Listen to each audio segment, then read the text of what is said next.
विश्वाचा जनिता विश्वाचा जनिता विश्वाचा जनिता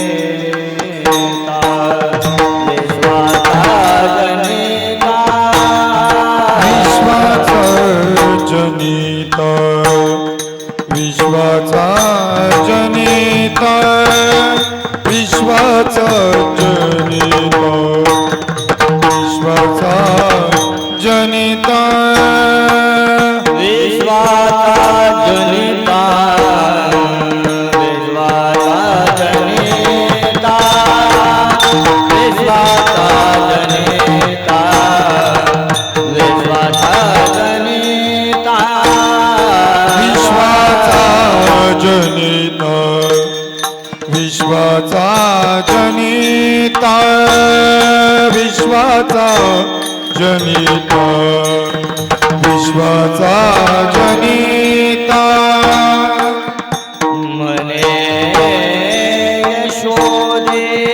यशोदेशी माता माता मने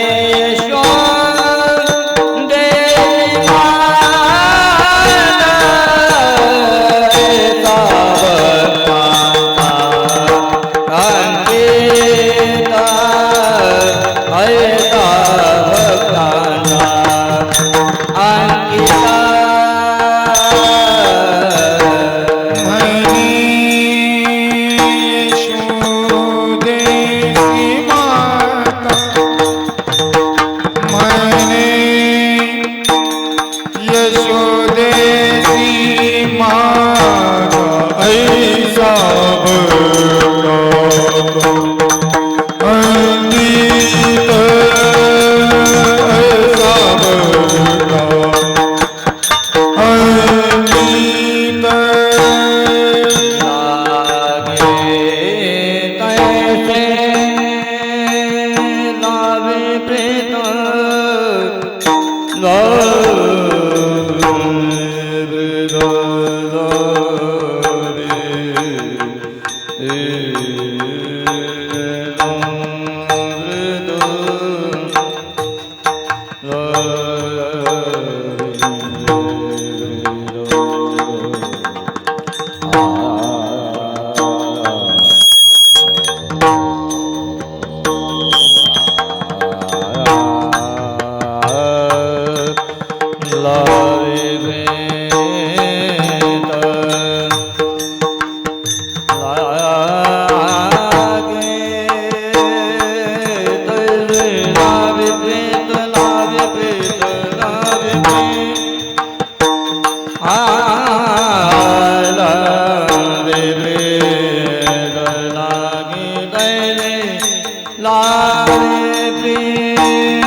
जनिता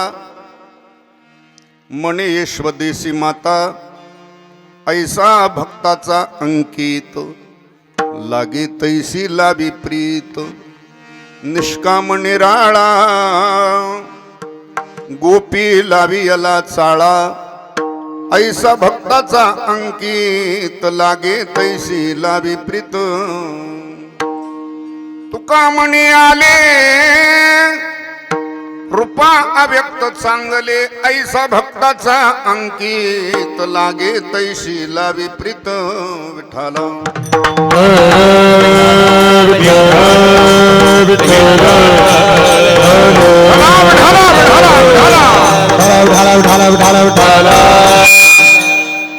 विश्वाचा जनिता मने यशवदेसी माता ऐसा भक्ताचा अंकित लागे तैसी लाभी प्रीत प्रस्तुत प्राप्त प्रसंगी प्राप्त स्थळी सेवेकरता उच्चारलेला अभंग महान भगवत भक्त संत सम्राट वैराग्यमूर्ती विश्वसंत तुकोबारा यांचा हा काला या प्रकरणातील 4 चरणाचा अभंग सेवेच्या संबंधाने उच्चारलेला आहे। या अभंगामध्ये विश्वसंत तुकोबाराय जो जगाचा नियंता शास्ता भरण पोषण करणारा अखिल कोट ब्रह्मांड नायक भगवान तो भक्ताच्या अंकित कसा राहतो भक्ताचं मनोगत जाणून कशाप्रमाणे पूर्ण करतो त्याचा यथार्थ विचार या अभंगामध्ये प्रतिपादन केलेला आहे. विठाला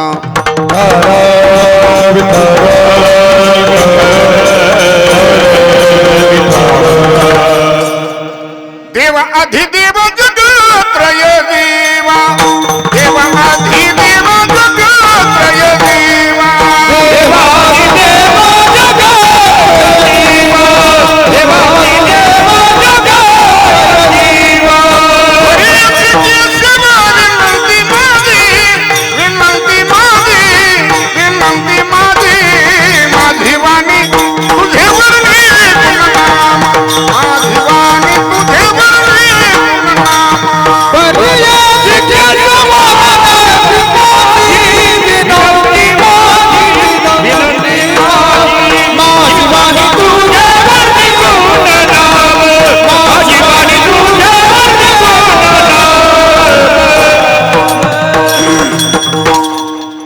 माझी वाणी तुझे वर्णी गुणनाम ऐसे दी प्रेम काही कळा नमोस्तुनंताय सहस्रमूर्ते सहस्रपादाशी स्वरूर्भावे सहस्रनामे पुरुषाय शाश्वते सहस्रकोटी युगधारिणे नमः नम कमलनाभाय नमस्ते जलशायिणे नमस्ते केशवानंत वासुदेव नमोस्तुते नमो ब्राह्मण्य देवाय गो ब्राह्मण हिताय च जगतहिताय कृष्णाय गोविंदाय नमो नमः आत्मरूप गणेश स्मरण होय सकळ विद्यांचे अधिकरण तेची वंदू श्री चरण श्री गुरूंचे ते नमस्कारुनी आता विठाला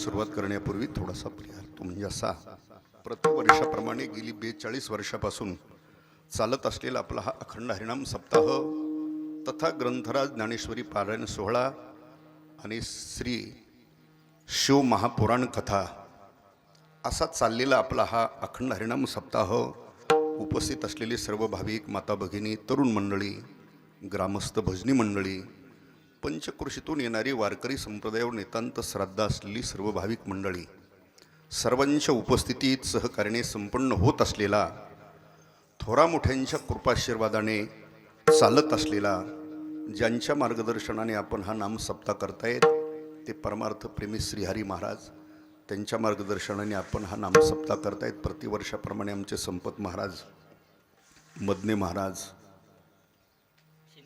शिंदे महाराज लय दिवस झाला आता नाव विसरल्यासारखं आधी करून गणेश महाराज दिनेश महाराज सर्व वासुदेव इथलेच आहेत का मराठवाड्यातून आले मग इकडे हा आता आपल्याला इकडच यावं लागते काय ज्येष्ठ श्रेष्ठ वयवृद्ध तपोवृद्ध ज्ञानवृद्ध कीर्तनकार प्रवचनकार आता सगळ्यांची नावं मला ज्ञात नाही. ठीक आहे असू द्या. सर्वांच्या उपस्थितीत संपन्न होणारा नामयज्ञ त्या नामयज्ञातली आजही सांगतेची अर्थात कालेची कीर्तन सेवा आपणा सर्वांच्या वतीने गावडे महाराज सरांनी माझ्यापर्यंत दिलेली सेवा आहे म्हणून सेवेचा एक योग जास्त प्रस्तावना सांगून वेळ घेत नाही. आज नाम सप्ताची आपली सांगत आहे. काला आहे. कुणी त्याला काल्याचं कीर्तन म्हणतात, कुणी प्रसादाचं कीर्तन म्हणतात, कुणी समारोपाचं कीर्तन म्हणतात, काही शेवटचं म्हणतात. हा शास्त्रीय भाषेमध्ये त्याला उपसंहाराचं कीर्तन म्हणतात. उपक्रम आणि उपसंहार ज्या कीर्तनाने नामसप्ताची सुरुवात होते त्याला उपक्रमाचं कीर्तन म्हणतात. ज्या कीर्तनाने नामसप्ताची सांगता होते त्याला उपसंहाराचं कीर्तन म्हणतात. अर्थात म्हणजे काला काला झाला म्हणजे सप्ताह. आज पूर्ण आहे ना संध्याकाळी कीर्तन.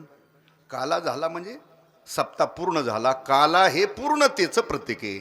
जसं परमार्थ नाम सप्तामध्ये काल्याचं कीर्तन म्हणजे शेवटचं म्हणजे पूर्णता सप्ताची, तसं परमार्थामध्ये साधना करत असताना सुद्धा काला ही परोच्चतम अवस्था आहे.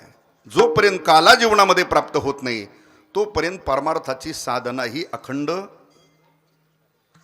करावीच लागते. मग तुम्ही म्हणणार काला झाला म्हणजे परमार्थाची पूर्णता कशी? मग आम्ही तर वर्षाला करतो महाराज इथं. काय म्हणजे तुम्ही प्रत्येक वर्षाला करता इथं? काय आमचे महाराज मंडळी 8 दिवसाला करतात. काय काला? काही महाराजांना तर 4 दिवसाला काला आहे. म्हणजे झाली का परमार्थाची पूर्णता? नाही. काला तसा 3 प्रकाराने वर्णन केला. प्रसाद म्हणून सेवन करायचा काला आहे तो वेगळा, साधन काला वेगळा आणि साध्य काला वेगळा आहे. आलं लक्षात? प्रसाद म्हणून जो आपण सेवन करतो काला खाऊ, हा तो प्रसाद म्हणून सेवन करायचा काला आहे. तो काला सेवन केला म्हणजे जीव मुक्त झाला का? नाही. का? तो प्रसाद म्हणून सेवन करायचा काला आहे. तो काला सेवन केला तर शरीराची शुद्धी होईल, शरीर पवित्र होईल, इतकीच व्यवस्था आहे. त्याला कोणता काला म्हणायचं? प्रसाद म्हणून सेवन करायचा काला आहे ना. काला खाऊ, दही भात हा प्रसाद म्हणून सेवन करायचा काला. साधन काला जो अखंड आपल्या जीवनामध्ये करत राहायचा आहे, हयात आहे तोपर्यंत, त्याला कोणता काला म्हणायचं? साधन काला. हरिनामाचा खिचडी काला,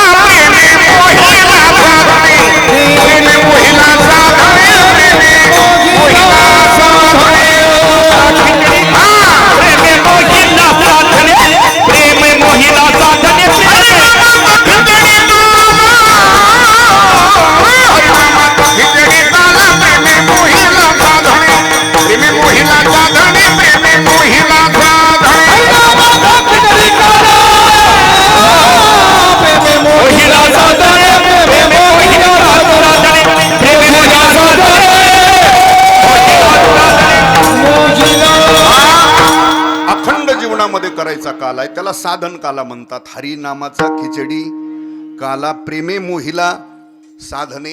आणि हा काला ज्याच्या जीवनामध्ये साधन काला अखंड प्रवाहित आहे त्याच्या जीवनामध्ये एक ना एक दिवस तो काला प्राप्त होतो. त्याला साध्य काला म्हणतात. कोणता काला म्हणतात? तुका म्हणे काला कुठे का भेद देखिला, कुठे का भेद देखिला, कुठे का भेद देखिला.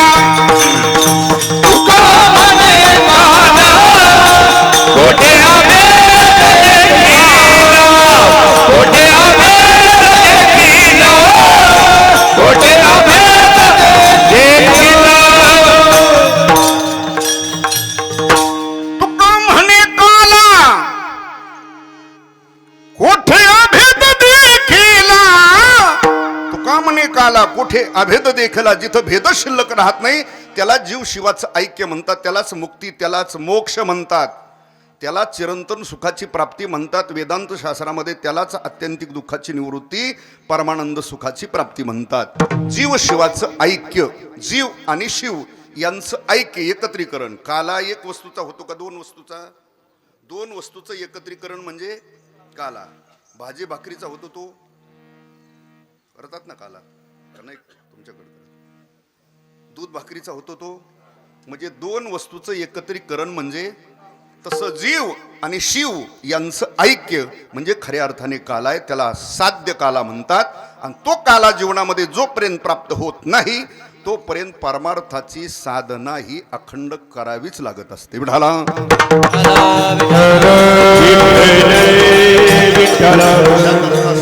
परमार्थाची जशी पूर्णता साध्य काला आहे तशी नामसप्ताची पूर्णता सुद्धा काल्याच्या कीर्तनाने होते. आलं लक्षात?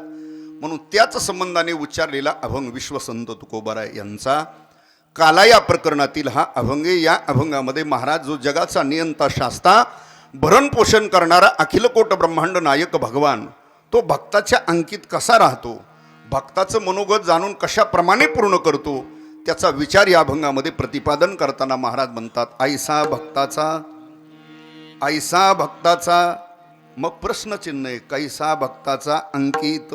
या 3 चरणामध्ये त्याचा विचार मांडला. विश्वाचा मने यशवदेसी ऐसा भक्ताचा, कैसा भक्ताचा अंकित निष्काम निराळा गोपी लावियला चाळा ऐसा भक्ताचा, कैसा भक्ताचा अंकित तुका मने आले, रूपा अव्यक्त चांगले ऐसा भक्ताचा अंकित. भगवान हा फक्त भक्ताच्याच अंकित राहतो किंवा भक्ताचंच मनोगत जाणून पूर्ण करतो, इतराचं मनोगत जाणून पूर्णही करत नाही आणि कोणाच्या भगवान अंकितही राहत नाही. भगवान अंकित राहतो, मनोगत जाणून पूर्ण करतो, फक्त कोणाचं? भक्ताचं. ऐसा भक्ताचा. मग पा या अभंगामध्ये महाराजांनी जो विश्वाचा सूत्रधार आहे, विश्वाचा सूत्रधार आहे, मालक आहे, विश्वाला भरण पोषण करणारा, विश्वाला अधिष्ठान असलेला, याही पेक्षा विश्वाला जो जन्म देणार आहे, जयापासून सकळ महिमंडळ ही झाले जेने हे विश्व निर्मिले, महर्षी देवा संस्थापिले, 21 स्वर्गाते धरिले सत्ता मात्रे, आपुलिया सर्व सिद्धीचा दातार म्हटलं त्याला. मग मला सांगा, ज्याने हे जगत निर्माण, आता एरवी आपण वर्णन करताना म्हणतो ही ब्रह्मदेवाने सृष्टी काय केली, म्हणजे ब्रह्मदेवाने सृष्टी निर्माण केली, पण ब्रह्मदेवाला कोणी निर्माण केलं? तो भगवान आहे. निळोबाराय वर्णन करताना म्हणतात ब्रह्मदेवाने ही सृष्टी जरी निर्माण केली, पण ब्रह्मदेवाची निर्मिती कुठून? याची असं वर्णन केलं. नाभी कमळातून म्हणजे तुमच्या सोप्या भाषेत बिंबीतून भगवंताच्या ब्रह्मदेवाची म्हणजे ब्रह्मदेवाला सुद्धा जो खरा निर्माण करणार आहे तो खरा विश्वाचा मायबाप आहे. तो खरा विश्वाचा कोण आहे? मायबाप आहे. आता आपण सुद्धा मायबाप आहोत. आपण मायबाप आहोत की नाही? कोणाचे? काय आपले रिपिटिपे 2-4 असतील त्याचे, बरोबर. आपण मायबाप आहोत, पण भगवान हा विश्वाचा मायबाप आहे. हे मी म्हणत नाही, स्वतः भगवान गीतेच्या 9व्या अध्यायामध्ये सांगतात, अर्जुना अरे या विश्वाची माताही मीच आहे बाबा, आणि या विश्वाचा पिता सुद्धा मीच आहे. पिताहमस्य जगतो माता धाता पिता महहा. अर्जुना अरे या विश्वाची माताही मीच आहे बाबा, आणि या विश्वाचा पिता सुद्धा मीच आहे. म्हणजे भगवान विश्वाचा कोण आहे? मायबाप आहे ना. हे स्वतः भगवान सांगतात, आपल्याला सांगायची गरज नाही, स्वतः भगवानच सांगतात. आणि मायबाप साधू संतांनी वर्णन करताना सुद्धा तेच वर्णन केलं. कृष्ण माझी माता, कृष्ण माझा पिता, कृष्ण माझी माता, कृष्ण माझा पिता, कृष्ण माझी माता, कृष्ण माझा पिता, कृष्ण माझी माता, कृष्ण माझा पिता. बहीण बंधू तुलता, बहीण बंधू तुलता, कृष्ण माझा, कृष्ण माझे गुरु, कृष्ण माझे कृष्ण माझे गुरु, कृष्ण माझे दारू. तुलता, तुलता, कृष्ण कृष्ण माझे गुरु, कृष्ण माझे तारू, कृष्ण माझे गुरु, कृष्ण माझे. इथं वर्णन करताना वर्णन केलं, कृष्ण माझी माता, कृष्ण माझा बहीण, बंधू, चुलता, हे सगळं माझं कोण आहे? कृष्ण माझा. किंवा विठ्ठल बाबा माय तुला,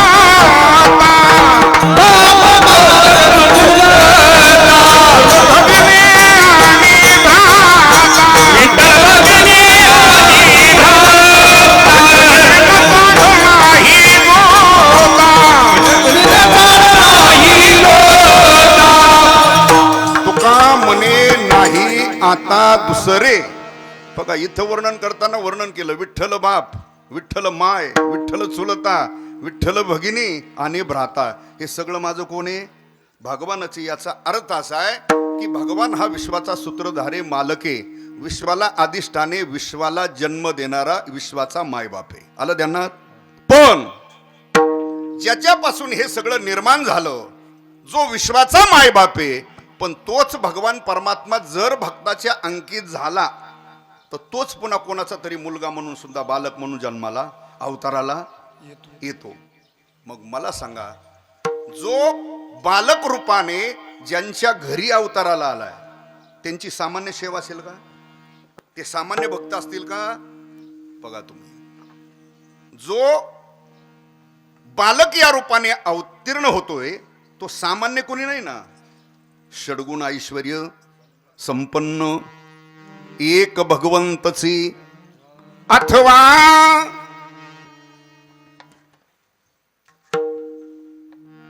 ऐका यशस्वी औदार्य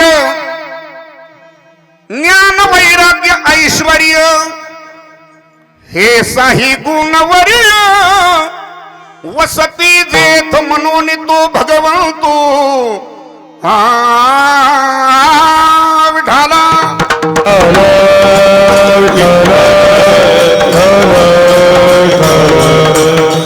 या रूपाने अवतीर्ण झालाय, भक्ताच्या अंकित झाला. तो सामान्य नाही, तो षडगुण ऐश्वर्य संपन्न आहे. म्हणजे किती गुणांनी युक्त आहे? षडगुण ऐश्वर्य संपन्न आहे. क्रम लक्षात येण्याकरता तुम्हाला सांगतो.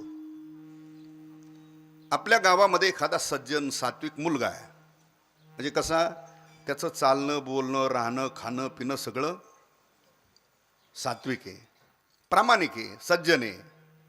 तो काही साधू नाही पण सात्विक आहे, प्रामाणिक आहे. तरी लोक त्याच्याबद्दल चर्चा करतात की नाही गावात?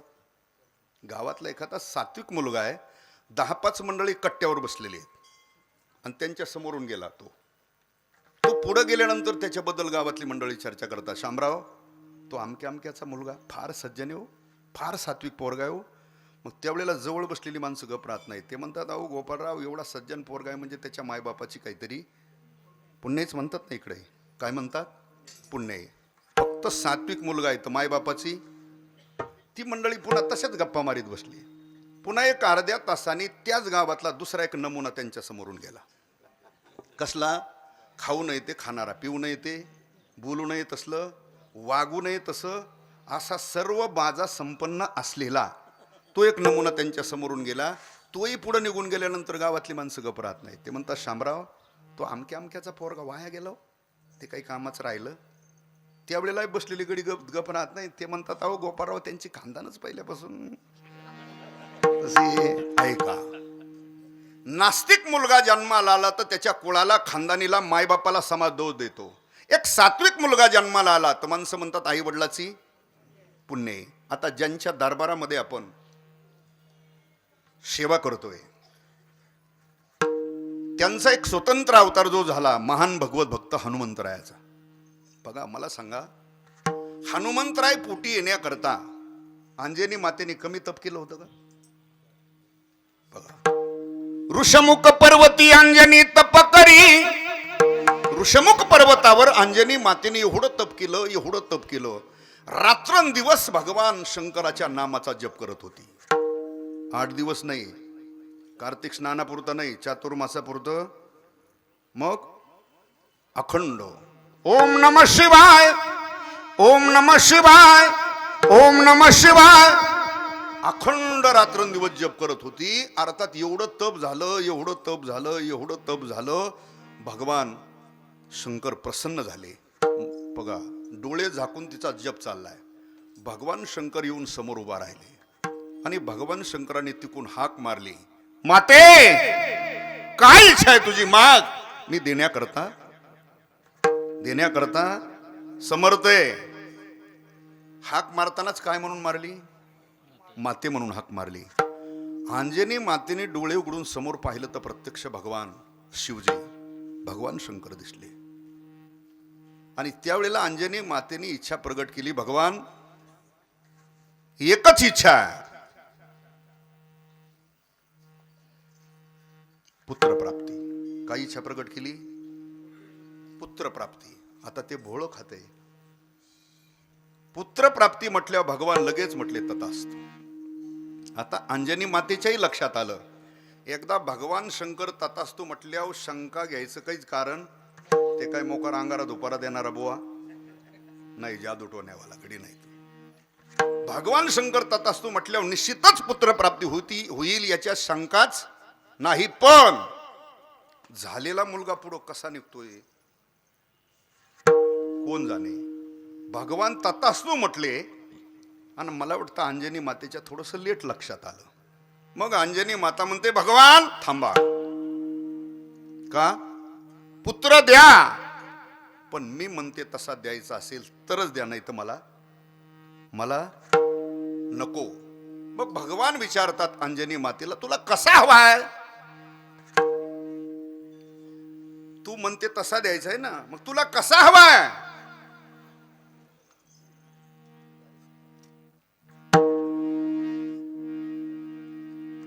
ठीक आहे. अंजनी मातेने त्याची काही लक्षणं सांगितली. काय सांगितली? ये रे मने मज ऐसा व्हावा पुत्र ज्ञानी भक्त पवित्र उत्तम गुणी, ज्ञानी भक्त पवित्र उत्तम गुणी,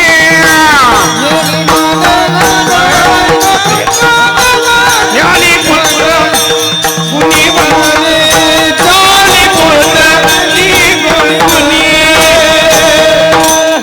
एवढे लक्षणं सांगितली. येरी म्हणे मज ऐसा व्हावा पुत्र कैसा. मग आता ते लक्षणं सांगितली.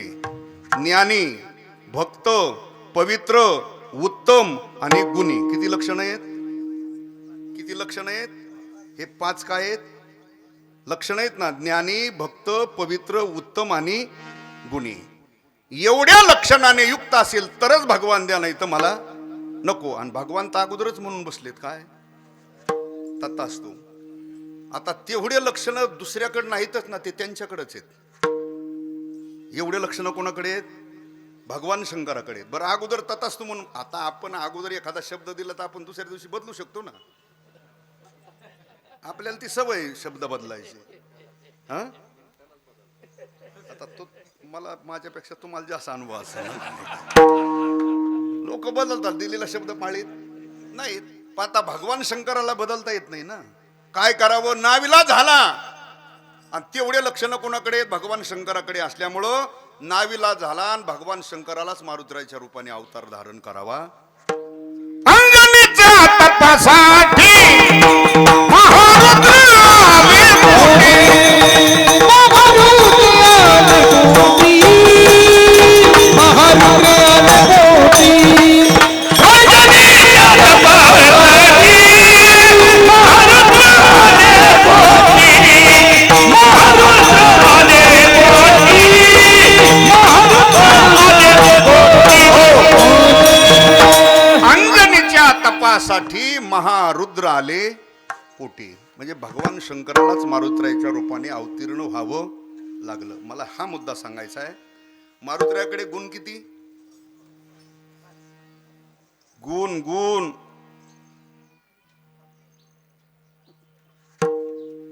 ते 5 लक्षणं आहेत. आता मी लक्षणं नाही विचारित. गुण वेगळे, लक्षणं वेगळे, फरक केलंय त्याच्यात. म्हणून बारीक कीर्तन ऐकावं लागतं. तरी इथं कीर्तन चांगली आहेत, म्हणजे परंपरेचं गाव आहे. नाही तर काही काही गावात लय ढोबाळपणा चाललाय. आई, बाप, मित्र, गारवा, वनवा, मनका, अनाधिकारी माणसं याच्यात आल्यामुळं संप्रदायाचं नुकसान होत चाललंय. आलं लक्षात. आणि ऐकणारी माणसं सगळेच गावातली भानावं नाहीत.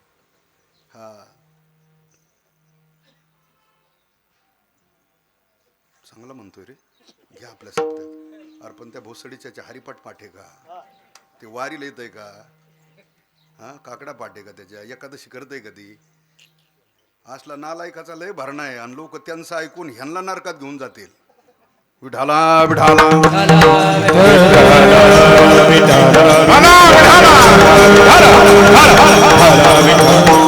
गाणे म्हणतंय, कोणी कविता म्हणतंय. काय ही कविता गाणे म्हणायची जागा आहे? ही एवढी पवित्र जागा. इथं फक्त उच्चारायचं असलं तर कोण्यातरी संताचं प्रमाण, एक ओवी, नाही तर कुठला तरी श्लोक, याच्या विना काहीच पद सुद्धा म्हणायचे नसतात इथं. अलग ध्यानात भक्ती ज्ञानावीर इतरा गोष्टी न कराव्या, ही नाथाने घालून दिली परंपरा. सांगायचं असलं तर भक्ती, ज्ञान, वैराग्य एक. पुरावा द्यायचा असला तर प्रमाण, ओवी, श्लोक. आणि इथं वर्णन करायचं असलं तर एक तर देवाचं किंवा संताचं. एक राजा होता, एक प्रधान होता. काय जगमारा आणतो इकडे कीर्तनात, राजा आणि प्रधान. विठाला विठाला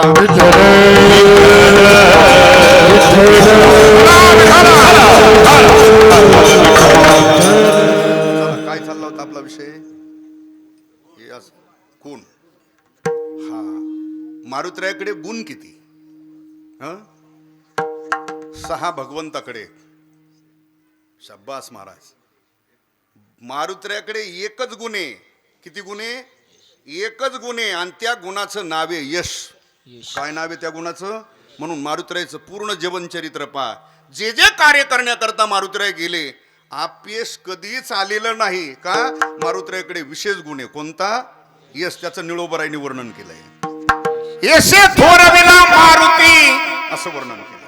मारुतीरायाकडे गुण आहे किती? एक. मला सांगा, सात्विक मुलगा जन्माला आला तर माणसं काय म्हणतात? आई वडिलाची पुण्य आहे.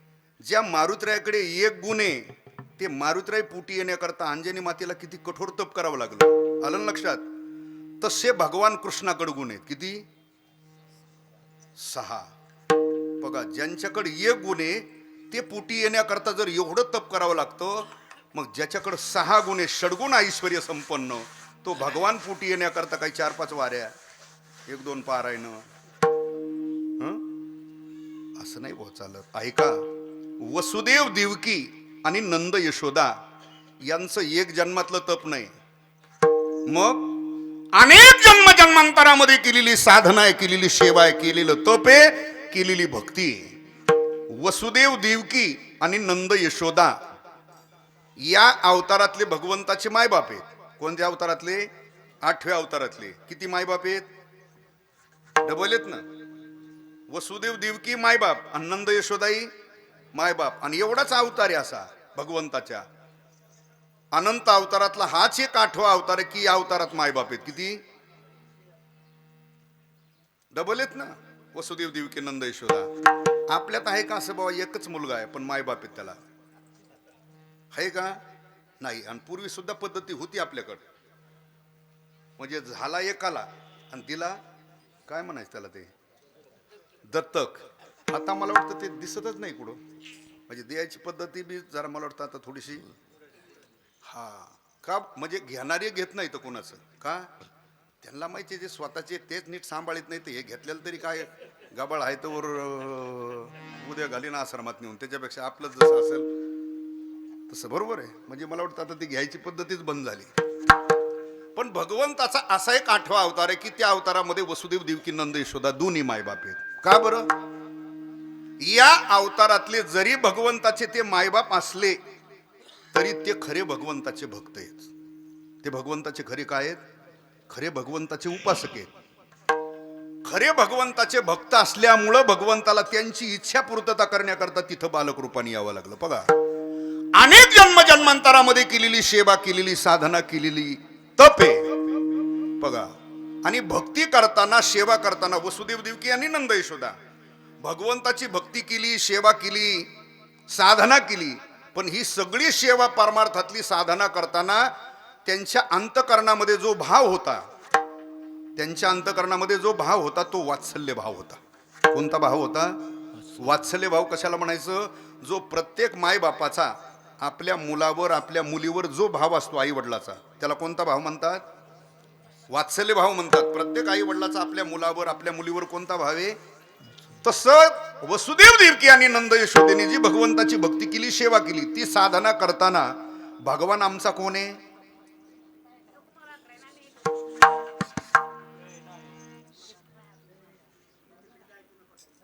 बसा बसा बसा गपचूप बस.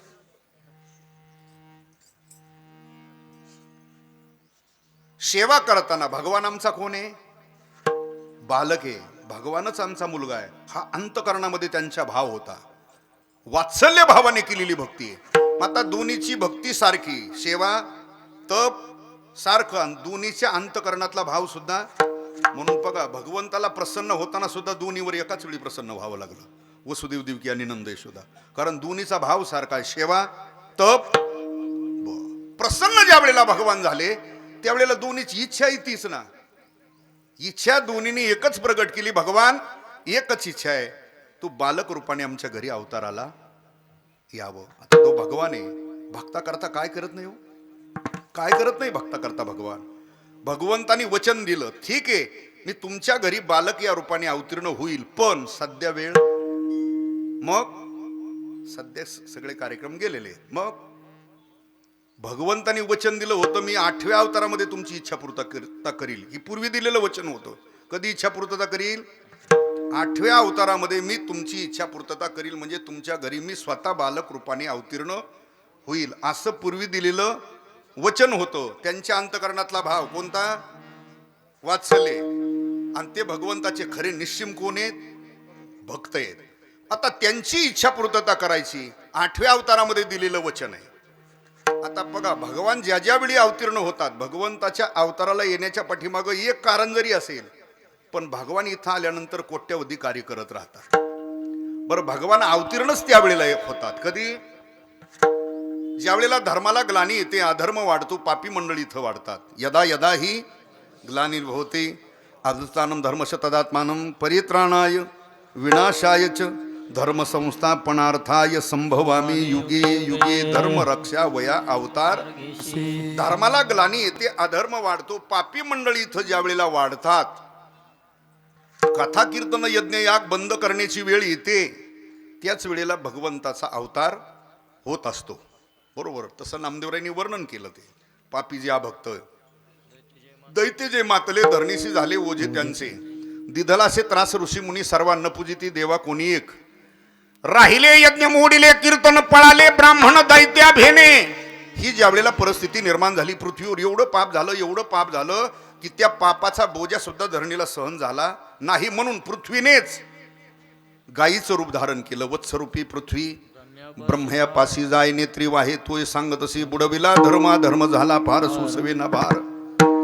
पृथ्वीने गायीचं रूप धारण केलं, ब्रह्मदेवापर्यंत गेली, रडू लागली, एवढं पाप झालं, मला तर त्या पापाचा बोजा सहन होत. त्यावेळेला इंद्रचंद्र आणि बरोबरी शिव चालिले सर्व शिराब्धीशी, हे सगळे मिळून भगवंताकडे गेले. भगवंताची सगळ्यांनी मिळून आराधना केली, स्तुती केली. आणि सगळ्यांनी स्तुती केली की भगवान आपण अवतीर्ण झाल्याशिवाय आता धर्म राहत, भक्ताचं रक्षण होत आणि दुष्टाचा नाशही होत. ज्या वेळेला सर्वांनी स्तुती केली त्यावेळेला पहिली आकाशवाणी त्यावेळेला झाली. काय झाली आकाशवाणी? देवकीच्या गर्भाईल भगवान रक्षील ब्राह्मण गायी भक्त. तळमळ मानसी करू नका, ही पहिली आकाशवाणी झाली. देवकीच्या गर्भा येईल भगवान रक्षील ब्राह्मण गायी भक्त. ही आकाशवाणी ऐकली, सगळे परत आले. आता आकाशवाणी झाल्यानंतर भगवंतानी अवतार घ्यायचं नियोजन केलं. शेषाप्रती बोले लक्ष्मीचा वर, चला अवतार घेऊ. आता शेषाला सांगितलं चला आपल्याला आता पुन्हा अवतार घ्यायचा आहे. पण शेषाने सांगितलं मला काही यावेळेला तुमच्या बरोबर, मला या वेळेला तुमच्या बरोबर यायचं नाही, दुसरं कोणाला तरी. आता दुसरा चालेल काय तिथं? का नको तुला? त्यावेळेला शेषाने मागच्या 7व्या अवतारातली थोडी अडचण सांगितली. काय? राम अवतारी झालो लक्ष्मण सोसिले अरण्य तुम्हा सवे. 14 वर्षावरी केले उपोषण जाणता पण प्रत्यक्ष हे मी मागच्या अवतारामध्ये तुमचा धाकटा भाऊ लक्ष्मण म्हणून आलो. 14 वर्ष तुमची सेवा केली, उपवास केला, धरणीला अंग टेकवलं. त्यामुळं मला मागच्या अवतारामध्ये जास्त त्रास झालेला आहे. त्यामुळं मला या वेळेला तुमच्या बरोबर यायचं. आता तो भगवान आहे बुवा, चतुरातू भगवान म्हटले ठीक आहे. शेषाला सांगितलं मागच्या अवतारामध्ये तुला त्रास झाला, तुला माझी सेवा करावी लागली. पण का करावी लागली? तू माझा भाऊ होता, पण कोणता? आता थोडस चेंज करू. म्हटले काय करता आता? आता तू वडील होई गा सर्वज्ञ पाळील मी आज्ञा तुझी बारे. तू मोठा भाऊ हो, मी धाकटा होतो, तुझी आज्ञा पाळेल. आता शेषाला वाटलं बरं आहे मी मोठा. जो मागच्या पंचवार्षिकीला जो त्रास झालेला आहे आपल्याला, आपलं मागच्या अवतारामध्ये, ते आता या पंचवार्षिक मध्ये आपण काढून घेऊ ना. असं शेषाला वाटलं बुवा मागच्या अवतारातली कसर काढू. पण तसं काही घडलेलं दिसलं, चरित्र पाहिलं होतं तसं काही बुवा बळीराम दादाचा एखादा मुद्दा भगवान कृष्णाने ऐकलाय असं तर काही कुठं दिसलं नाही. बघा, चरित्र जर इथून तिथून पाहिलं तर सगळं भगवान कृष्ण परमात्म्याने स्वतःच्या पाहिजे तसं करून घेतलंय. दादाचा एकही मुद्दा ऐकला, मुद्दा म्हणून सांगतो. दादा थोरलेत ना करते. थोरला म्हणजे ते घरातला काय म्हणतात त्याला, करता, प्रमुख, जुन कारभारी. पण तुम्ही वळख्यो म्हणले कारभारी, कारभारी आपलं सरळ म्हणा, कारभारी असं म्हणले ते. कारभारी, करता, प्रमुख म्हणजे तो घरातला, त्याच्या म्हणण्यावर सगळ्यांनी चालायचं असतं ना. मग आता दादाला वाटलं आता आपण प्रमुख आहेत ना, घरातले करते, म्हणजे आपण सकाळी रोज उठून एकदा स्नान वगैरे केलं, एकदा गाडी काढली, दिवसभर बारामती निरा लोणं इकडं तिकडं जरी दिवसभर फिरलो तर काही टेन्शन, हे सगळं पाहून घेते ना इथलं मागचं. पण असं काही घडलेलं दिसत बघा. दादा थोरले होते, करते होते. दादाच्या म्हणण्यावर एका बहिणीचं लग्न सुद्धा होऊ दिलं नाही, मग बाकीचं काय ऐकलं सर? बघा, सुभद्रेचा विवाह दादानी जमवला होता अगोदर. कोणाबरोबर? दुर्योधनाबरोबर. बळीराम दादाने सुभद्रेचा विवाह जमवला दुर्योधनाबरोबर. आणि हे ज्या वेळेला भगवंताला समजलं, त्यावेळेला भगवंताने विचार केला, सुभद्रा ही सात्विक आहे, सज्जन आहे, प्रामाणिक आहे. आणि अशी सात्विक सुभद्रा एका नास्तिक दुर्योधनाला देणं बरं नाही. काय करावं? विचार केला, आता काय करावं? सुभद्रेला जाऊन भगवान भेटले. सुभद्रे, तुझा विवाह तर दादानी जमवला. म्हटले हो. बरं, मग तुझी काय इच्छा आहे? सुभद्रेने सांगितलं, माझी बिलकुल इच्छा नाही त्याच्याबरोबर लग्न करायची, पण दादानी जमवलंय. दादा पुढं आपलं काही चालत नाही. काय करावं? भगवान म्हटले एक ठीक आहे. भगवान म्हटले, सुभद्रे, तुझी दुर्योधनाबरोबर लग्न करण्याची इच्छा नाही. बर, अर्जुनाबरोबर? लगेच हा असं नाही म्हणले ती. अर्जुना बरोबर? त्यावेळेला तिने स्मित हास्य केलं आणि फक्त मान हलवली. हो, अर्जुना बरोबर चालेल. बर. भगवान म्हटले ठीक आहे, तू चिंता करू नको, मी काहीतरी व्यवस्था करतो. भगवान तिथून निघाले आणि अर्जुनाकडे गेले. अर्जुनाला विचारलं, अर्जुना, सुभद्रे बरोबर विवाह करतो का? तो म्हटलं, मला काहीच अडचण नाही, मी लगेच तयार आहे. नाहीतरी पुरीची अडचण काही इकडं नाही आहे का? मग या तिकडं मराठवाड्यात. विठाला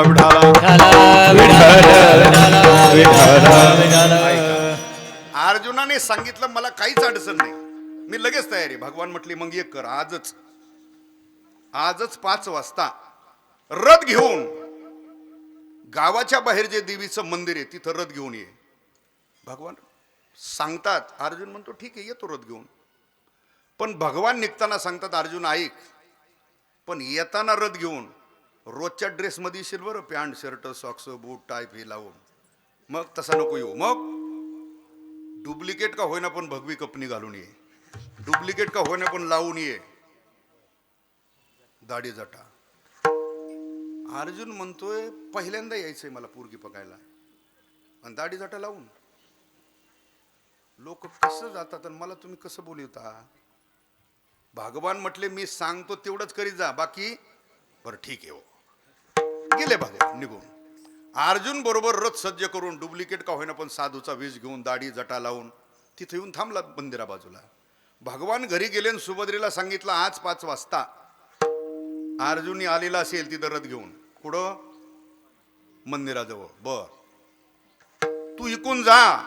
बर, पण भगवंतानी सांगितलं, तुला तो ओळखू येणार नाही. बरं, कस काय? तू रोजच्या ड्रेसमध्ये पाहशील त्याला. मग आज तो भगवे कपडे घालून आलेला असेल, डुप्लिकेट का होईना पण लावून आलाय. काय? बर, म्हटले जाते. पण भगवंतानी पुन्हा सांगितलं, सुभद्रे, तिथं रथ उभा असेल, तो साधू सारखा डोळे झाकून बसलेला असेल, तू रथावर चढल्यानंतर एक काम कर, घोड्याचा लगाम तुझ्या हातात राहू दे. त्यावेळेला तिने सांगितलं, भगवान, स्त्रीने कुठं रथ चालवायचा असतो का? भगवान म्हटले, चालवायचा नसतो, पण आजच्या दिवस चालेव, ती कायद्यात कलम आहे तसं. हा, विठाला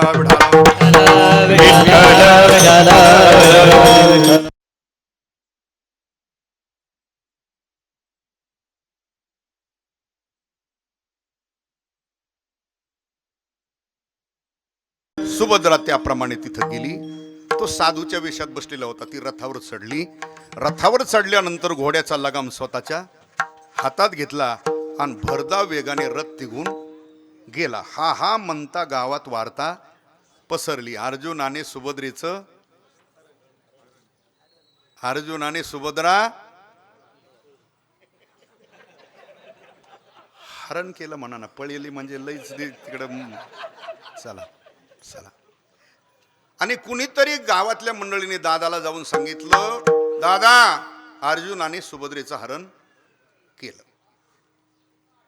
मग आता दादा येतो. दादाचं बरं दादाचं शस्त्र काय?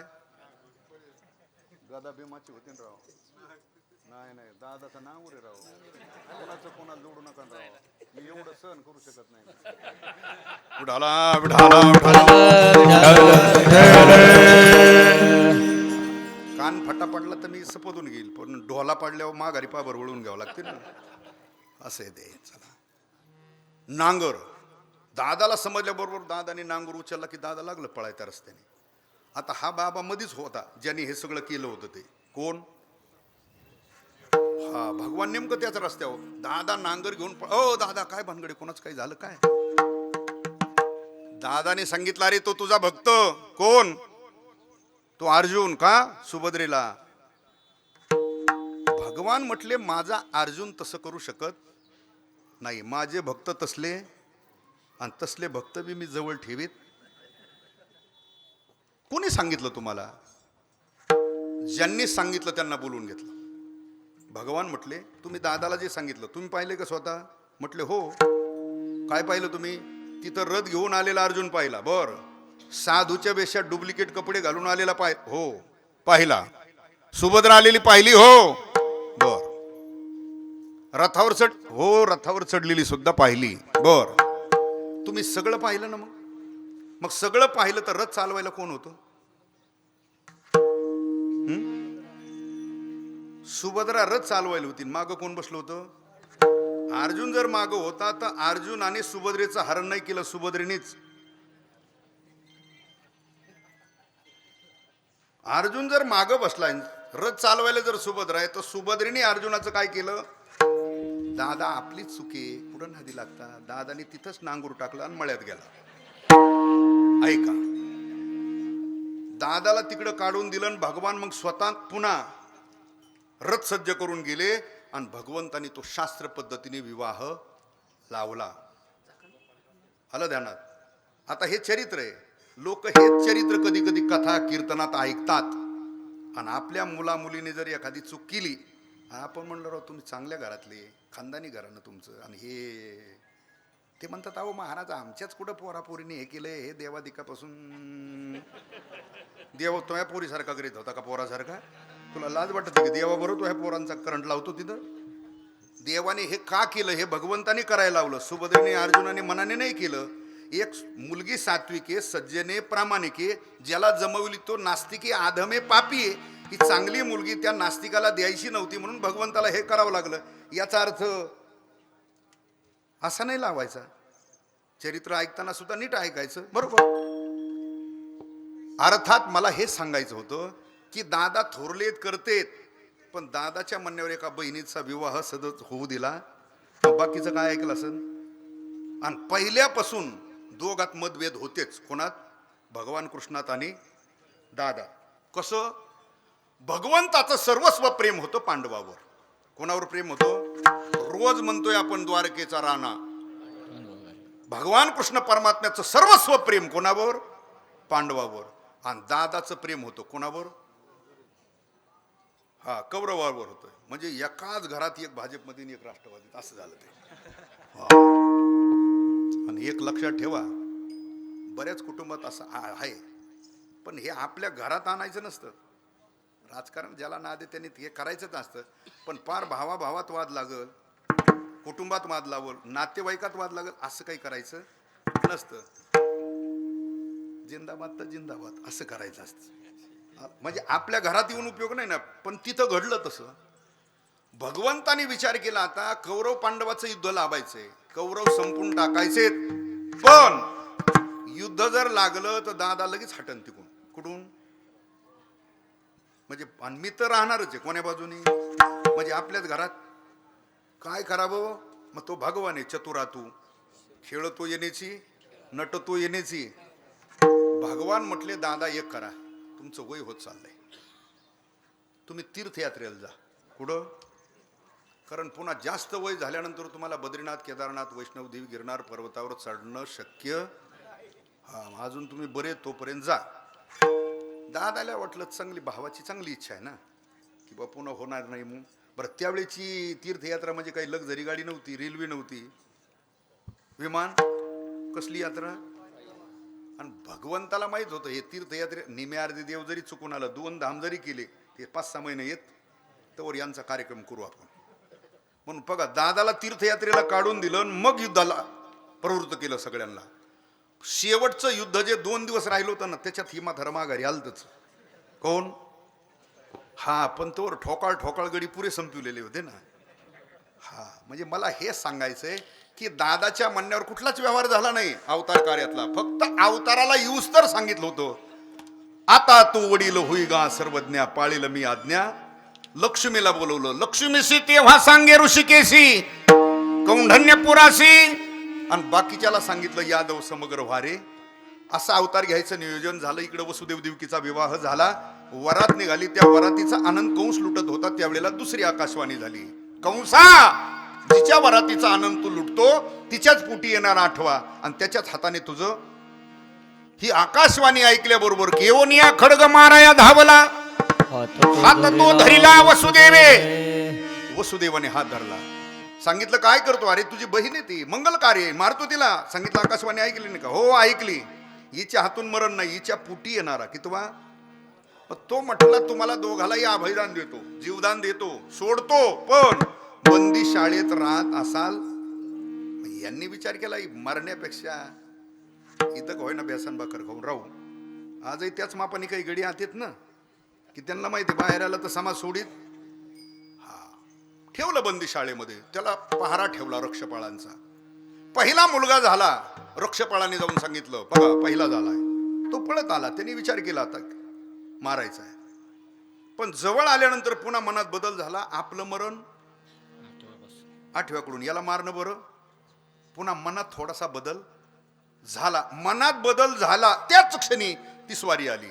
नारायण नारायण नारद आलं. झाला जय हरी. काय चाललं कंसा? काय नाही म्हटलं देवकीला पहिला मुलगा झाला. मारायचा होता पण आपलं मरण 8व्याकडून. आता ते नारद आहे बुवा. नारदांनी पटवलं आणि कोणाला पटलं नाही असं 18 पुराणात एकही उदाहरण आलं नाही. नारदांनी सांगितलं अरे आपली इथली गणिताची पद्धती वेगळी देवाची कशी सांगता येत. त्यापेक्षा मला असं वाटतंय आणि लावून देणारे गडी असंच करतात बरं का. ते असं कधीच म्हणत नाही तुम्ही जाण त्यांना सटका असं कधीच म्हणत नाही. लावून देणारे गडी एवढंच म्हणत असतात त्यांनी एवढी मोठी तुम्हाला खोड केली म्हणल्यावर तुम्ही जास्त गप बसले तर उद्या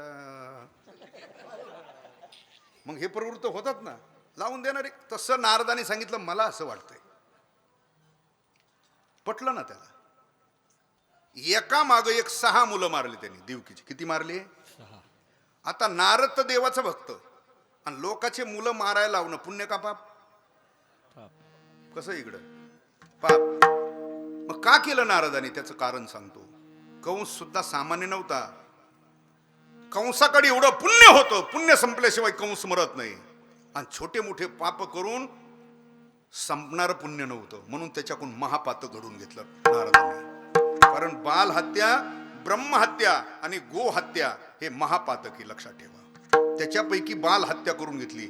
6 मुलं मारली. जवळजवळ होतं ते पुण्य सगळं संपलं. 7वा जो गर्भ होता तो भगवंतानी योग मायेच्या साह्याने तो तिथून काढला आणि रोहिणीच्या उदरीने घातला. तो देवाशिवाय कोणालाच कळालं नाही. कंसाचा असा मूर्खपणा झाला की त्याला असं वाटलं आता तर माझ्या भीतीने हा गर्भच नाहीसा. म्हणजे ही मूर्खाचीच कल्पना झाली ना माझ्या भीतीने गर्भच. आणि 8व्यांदा ज्या वेळेला देवकी प्रस्तुत झाली त्यावेळेला 8 वर्षाची बालमूर्ती शंख चक्र गदा होतानाच झाला. किती वर्षाचा? 8 वर्षाचा. त्यावेळेला देवकी म्हणते अरे होतानाच 8 वर्षाचा झाला तर हा माझा आहे असं या म्हणताल का कुणी? या सगळ्या म्हणताल. ते कोण आणलेलं दिसतंय बरोबर. भगवान म्हटले ठीक आहे तुझी इच्छा आहे तर मी होतो. कसा? लहानही होतो. पण वसुदेव देवकीला एक प्रकारची भीती होती. कोणती? की या दुष्टाने पहिले 6 मारले हा याला सुद्धा ठेवणार. पण त्यांची भयभीत झालेली अवस्था पाहिली भगवंतांनी त्यांचं थोडंसं शांतवन केलं. तुम्हाला ज्याची भीती वाटते ना मला मारेल म्हणून तो मला मारणार. त्याला मारण्याकरताच माझा अवतार झालेला आहे. तुम्ही ती चिंता डोक्यातून काढून बर. पूर्वी जे दिलेलं वचन होतं त्याचं थोडंसं स्मरण करून दिलं. पूर्वी दिलेलं जे वचन होतं त्याचं थोडंसं स्मरण करून दिलं. भगवान म्हणतात मी तुम्हाला पूर्वी दिलेलं वचन होतं की तुमच्या घरी बालक रूपाने मी अवताराला येईल तोच माझा अवतार आहे आठवा. थोडस स्मरण करून दिलं बर. पण स्मरण करून दिल्यानंतर पण भगवंतानी सांगितलं आता चंद्र सूर्य आहे तोपर्यंत कोणी नाकारणार नाही. तोपर्यंत प्रत्येक जण म्हणणार भगवंताचा अवतार झाला. कोणापाशी? वसुदेव बंदीशाळेत. कोणी नाकारणार? चंद्र सूर्य आहे तोपर्यंत कोणी नाही म्हणणार नाही. बर, मग भगवान म्हटले आता मी तुमचा बालक रूपाने अवतीर्ण झालो पण कायम स्वरूपी मी इथं थांबू शकत नाही. का? भगवान म्हटले मी संध्याकाळी दुसरा गावाकडे कार्यक्रम घेतलेला आहे, म्हणजे इथं राहता येणार. तुम्ही जसे भक्त आहेत तसे माझे दुसरे भक्त आहेत, त्यांना मी दिलेलं वचन आहे. त्याच वेळेला नंदाच्या घराला नंदाच्या घराला नेही गोकुळाला मग नेही गोकुळाला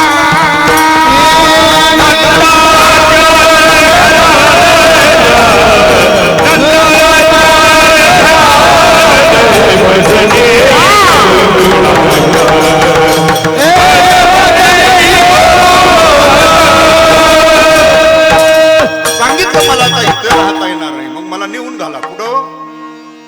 नंदाच्या घराला मजनेही गोकुळाला. बर, मग काय करायचं? माया उपजली तेथे मज ठेवी आणि येथे. तिथं माया जन्माला आली, तिला इकडे घेऊन या, मला तिथं नेऊन ठेवा. सांगितलं कृष्णा सल्ला चांगला दिलाय, पण तुला हे माहिती आहे का आम्ही बंदी शाळेत आहेत. आम्ही कुठे आहेत? आमच्या हातापायात आहेत, कवाड लावलेले आहेत, कुलप आहेत, बाहेरून रक्षपाळांचा पहारा आहे. भगवान म्हटले त्यांची चिंता करू मनसी रक्षपाळ ते म्या मोहिले सकळ. ते मी मोहित केले, तुम्ही चिंता करू नका. बर, भगवंताला उचललं, टोपलीमध्ये घातलं आणि उचलून टोपली डोक्यावर घेतली. उचलीला कमळापती पायीचे बंधने, पायातली बंधनं ऑटोमॅटिक गळाले, कवाडा ऑटोमॅटिक उघडले आणि जो रक्षपाळांचा पहारा होतात ना साईडने ते सगळे घोरत होते. गेले रात्रीची वेळे, मंद मंद पडी पाऊस वरी छाया धरी शेष. पुढे गेले तर यमुना तुडुंब भरून चाललेली होती. भगवंतानी तिचाही भाव जाणला. कोणाचा? का वाढत होती ती? तिला अनेक जन्मातली इच्छा होती की भगवान कृष्णाचं चरण स्पर्श प्राप्त व्हावं.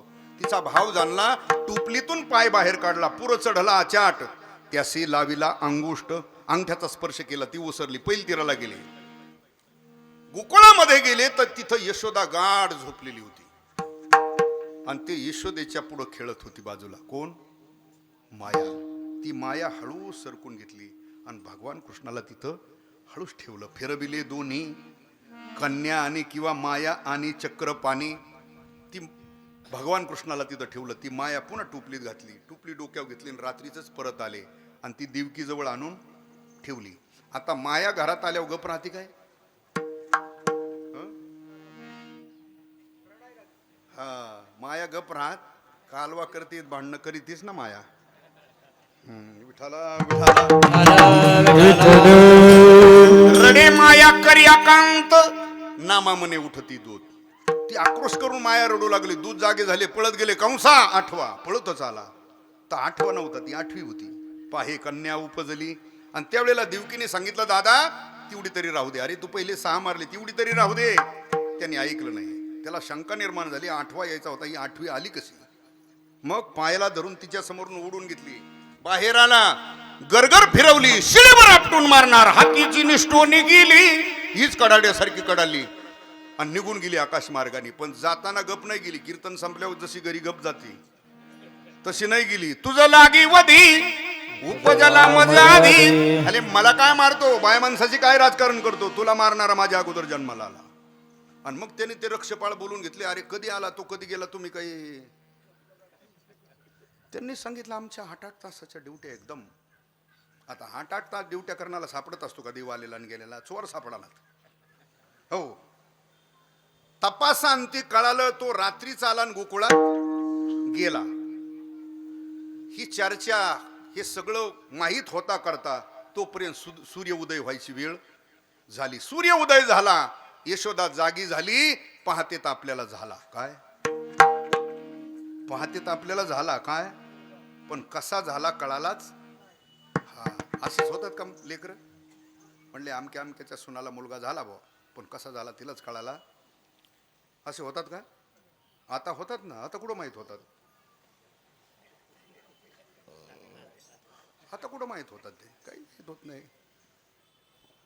आणि मला वाटतं आता हे हायब्रिड खाणे ते सगळं संकरित भाजीपाला फळं धान्य सगळं दूध जरशाचं खाणं कजणार राहिलं नाही, कष्ट कमी झालं, त्याच्यामुळं शरीरात बी तशी राहिली नाही. तर म्हणून मला वाटतं आता इथून पुढची येणारी सगळी पिढी ही आयोनी संभवच येते का काय काय माहिती. विठाला विठाला विठाला विठाला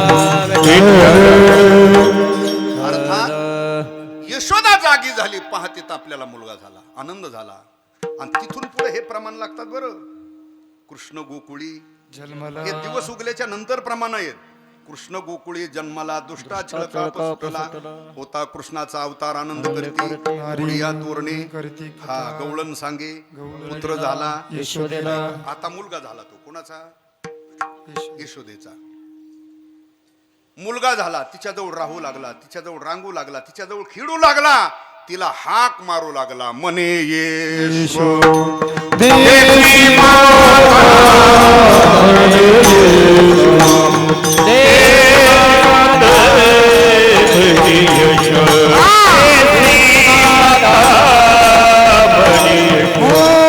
विश्वाचा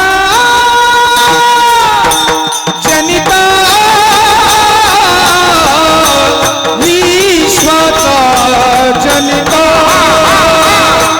विश्वाचा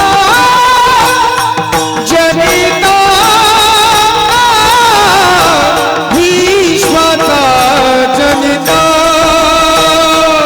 विश्वाचा जनिता,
तुकोबर आहे म्हणतात. नाथ महाराज असं म्हणतात, ऐक ऐक सखये बाई नवल मी सांगू काय, त्रैलोक्याचा धनी तो हा यशवदेसी म्हणतो. आई त्रैलोक्याचा धनी तो हा यशवदेसी म्हणतो. आई नाथ महाराज म्हणतात आणि तुकोबराय म्हणतात, म्हणे यशवदेसी माता, जो षडगुण ऐश्वर्य संपन्न आहे, ज्याच्यापासून जगत निर्माण झालं, जो विश्वाचा मायबाप आहे, पण भक्ताच्या अंकित झाल्यामुळं तोच मुलगा झाला आणि तोच कोणाला तरी मायबाप म्हणून हाक मारू लागला. म्हणे यशवदेसी माता का? वसुदेव देवकी नंद यशोदा भगवंताचे कोण आहेत? कोण आहेत? हे अवतारातले ह्या अवतारातले आई वडील, पण खरे ते कोण आहेत? भक्त आहेत. म्हणून तुकोबरायला म्हणावं लागलं, ऐसा भक्ताचा अंकित कैसा विश्वाचा. म्हणे यशवदेसी ऐसा भक्ताचा अंकित कैसा भक्ताचा अंकित. इरवी पाहता भगवान हा निष्काम आहे. भगवान कसा आहे? निष्काम. किती निष्काम भगवान? भगवान किती निष्काम. भागवतामध्ये वर्णन करताना नाथांनी वर्णन केलं, जो अखंड भगवान कृष्ण परमात्म्याचं जो ध्यान करतो, जो भगवान कृष्ण परमात्म्याचं चिंतन करतो, जो भगवान कृष्ण परमात्म्याचं अखंड नामस्मरण करतो, त्याच्याकडे काम शिल्लक राहत नाही. जयाचे उच्चारिता नाम काम ही होती निष्काम. असा भगवान आहे. ज्याचं नाव घेतल्यानंतर काम निष्काम होतो तो स्वतः कसा असेल? ज्याचं नाव घेतल्यानंतर काम निष्काम होतो तो स्वतः कसा असेल? ए निष्काम निराळा, निष्काम निराळा, निष्काम निराळा, निष्काम निराळा, निष्काम निराळा, निष्काम निराळा, निष्काम निराळा, निष्काम निराळा. गोपीला विजेना चाळा, गोपीला विजेना चाळा, गोपीला विजेना चाळा, गोपीला विजेना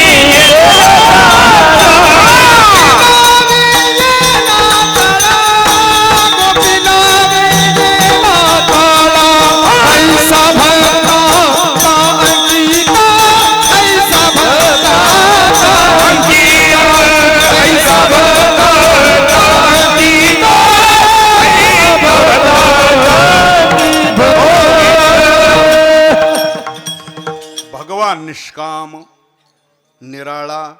हो पण महाराज पुढं वर्णन केलं ना गोपी लावी याला, मग हे खोटं का? गोपी लावी याला चाळा हे खोटं का? गोपी लावी याला चाळा हेही खरं आणि भगवान निष्काम निराळा हेही कसं काय? अहो इकडं तर पुराणात वर्णन केलं, भगवंताला पत्न्या सांगितल्या किती? 16,100. आणि प्रमाण सांगते ना बाईला 16. हजार मग प्रमाण खोटंय का? प्रमाणही खरंय, पुराणही खरंय. आणि भगवान निष्काम निराळा हेही कसं काय? त्याचं कारण आहे ज्यांचा जसा भाव आहे तसा भगवान होतो. जया जैसा भाव तया तैसा होय, भक्ती केला तैसा पुरवी धरावी ती. जशी भक्ताची इच्छा आहे तशी भगवान पूर्ण करतो. मला सांगा, वसुदेव देवकी आणि नंद यशोदा हे भगवंताचे भक्त, त्यांनी भगवंताची भक्ती करताना सेवा करताना अंतकरणात भाव कोणता होता? कोणता भाव होता? वात्सल्य. चला, जे भावाचे प्रकार आहेत भक्तिशास्त्रामध्ये सांगितलेले. मला सांगा, मारुतरायने रामप्रभूची जी सेवा केली, सेवा कोणाची केली? रामप्रभूची सेवा केली. मारुतराय रामप्रभूची सेवा करताना भक्ती करताना मारुतरायचा भाव कोणता होता? दास्य भाव होता. दास्यत्व निकट हनुमंते पै म्हणून देखील. म्हणजे मारुतरायाचा भाव कोणता? दास्य भाव. वसुदेव देवकीचा, अर्जुनाचा भगवान कृष्णाची भक्ती करताना कोणता भाव होता? त्याला सख्य भाव म्हणतात. सख्यपणे अर्जुन नरनारायण. अर्जुनाने भगवंताची भक्ती करताना देव म्हणून नाही केली, माझा जोडीदार आहे, माझा सखा आहे, माझा मेहुणा आहे. भाव जो होता अर्जुनाचा सख्य भाव, मारुतरायाचा दास्य भाव, वसुदेव देवकी नंद यशोदेचा वात्सल्य भाव. तसा ज्या गोपिका होत्या, गवळणी होत्या, त्यांनी भगवंताची भक्ती करताना त्यांच्या अंतकरणात कोणता भाव होता?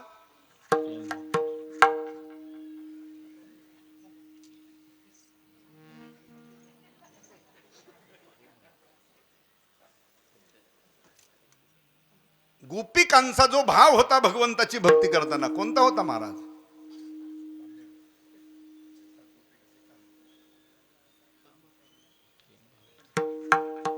जाऊ द्या, त्यांचा कोणता का असा ना. आता आपण तर जवळजवळ संसारिकच आहेत ना, आपल्या इथं आपण जवळजवळ संसारिकच आहेत. तुमच्या पत्नीचा, पुरुष मंडळीला विचारतो, तुमच्या पत्नीचा तुमच्यावर कोणता भाव आहे सांगता येईल का?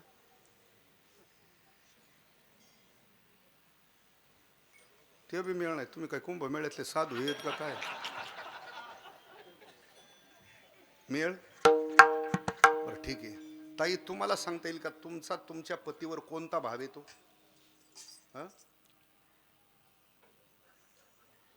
प्रेमभाव नाही. चला, त्याला कांत भाव म्हणतात. कोणता भाव म्हणतात? कांत भाव. पत्नीचा आपल्या पतीवर जो भाव असतो तो कोणता? संपत महाराज, कोणता? कांत भाव म्हणतात त्याला.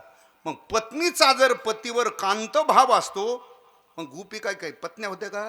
नव्हत्या. अहो पण वर्णन केलं ना, बाईला 16. बघा जे वर्णन केलं ना 16,108 त्या कशा होत्या पहा. 108 ज्या आहेत ना वरच्या, त्या वेदातल्या श्रुती आहेत. कशातल्या आहेत त्या? वेदाच्या श्रुती आहेत. श्रुती रूपाने भगवंताच्या भक्तीचा आनंद उपभोगता येत नाही, म्हणून त्या 3 प्रकाराने अवतीर्ण झाल्या होत्या. किती प्रकाराने? आता हे सामान्य लोकाला पटवून देण्याकरता चरित्र वाचार्थाने सांगितलं जातं ना, कोणी सुना, कोणी लेकी, कोणी एकी. हा, हे वाचार्थाने वर्णन आहे. लक्षार्थाने त्याचा अर्थ आहे काही कर्माचे अधिकारी आहेत, काही उपासनेचे अधिकारी आहेत आणि काही ज्ञानाचे अधिकारी आहेत. कर्म, उपासना आणि ज्ञान. तसं तुमचं व्यवहारातली सांगितली, काही सुना झाल्या, काही मुली झाल्या आणि काही सासू झाल्या. व्यवहारामध्ये घरात या 3च प्रकारच्या महिला असतात ना, सून, मुलगी आणि सासू. मग आता त्या तिघीचा अधिकार घरात सारखाच असतो का? हा, तिन्हीचा अधिकार वेगळा आहे ना. सून म्हटलं की पारतंत्र्यातलं जीवन, सून म्हटलं की पारतंत्र्य. मुलगी म्हटलं तर अर्ध स्वातंत्र्य अर्ध पारतंत्र्य. आणि सासू म्हटलं की पूर्ण. हे तर लक्षात आलं. सासू पूर्ण स्वातंत्र्य, मुलीला अर्ध स्वातंत्र्य अर्ध पारतंत्र्य. आणि सून म्हटलं की पूर्ण. आता तरी बरं आहे, आता बरं आहे. हा, आता ह्या नवीन पोरी ज्या घरात आल्या त्यांना मोदीवानी चांगले आजचे दिन आलेत, आता काही अडचण नाही. पण जुने हे थकेल म्हातारे आहेत.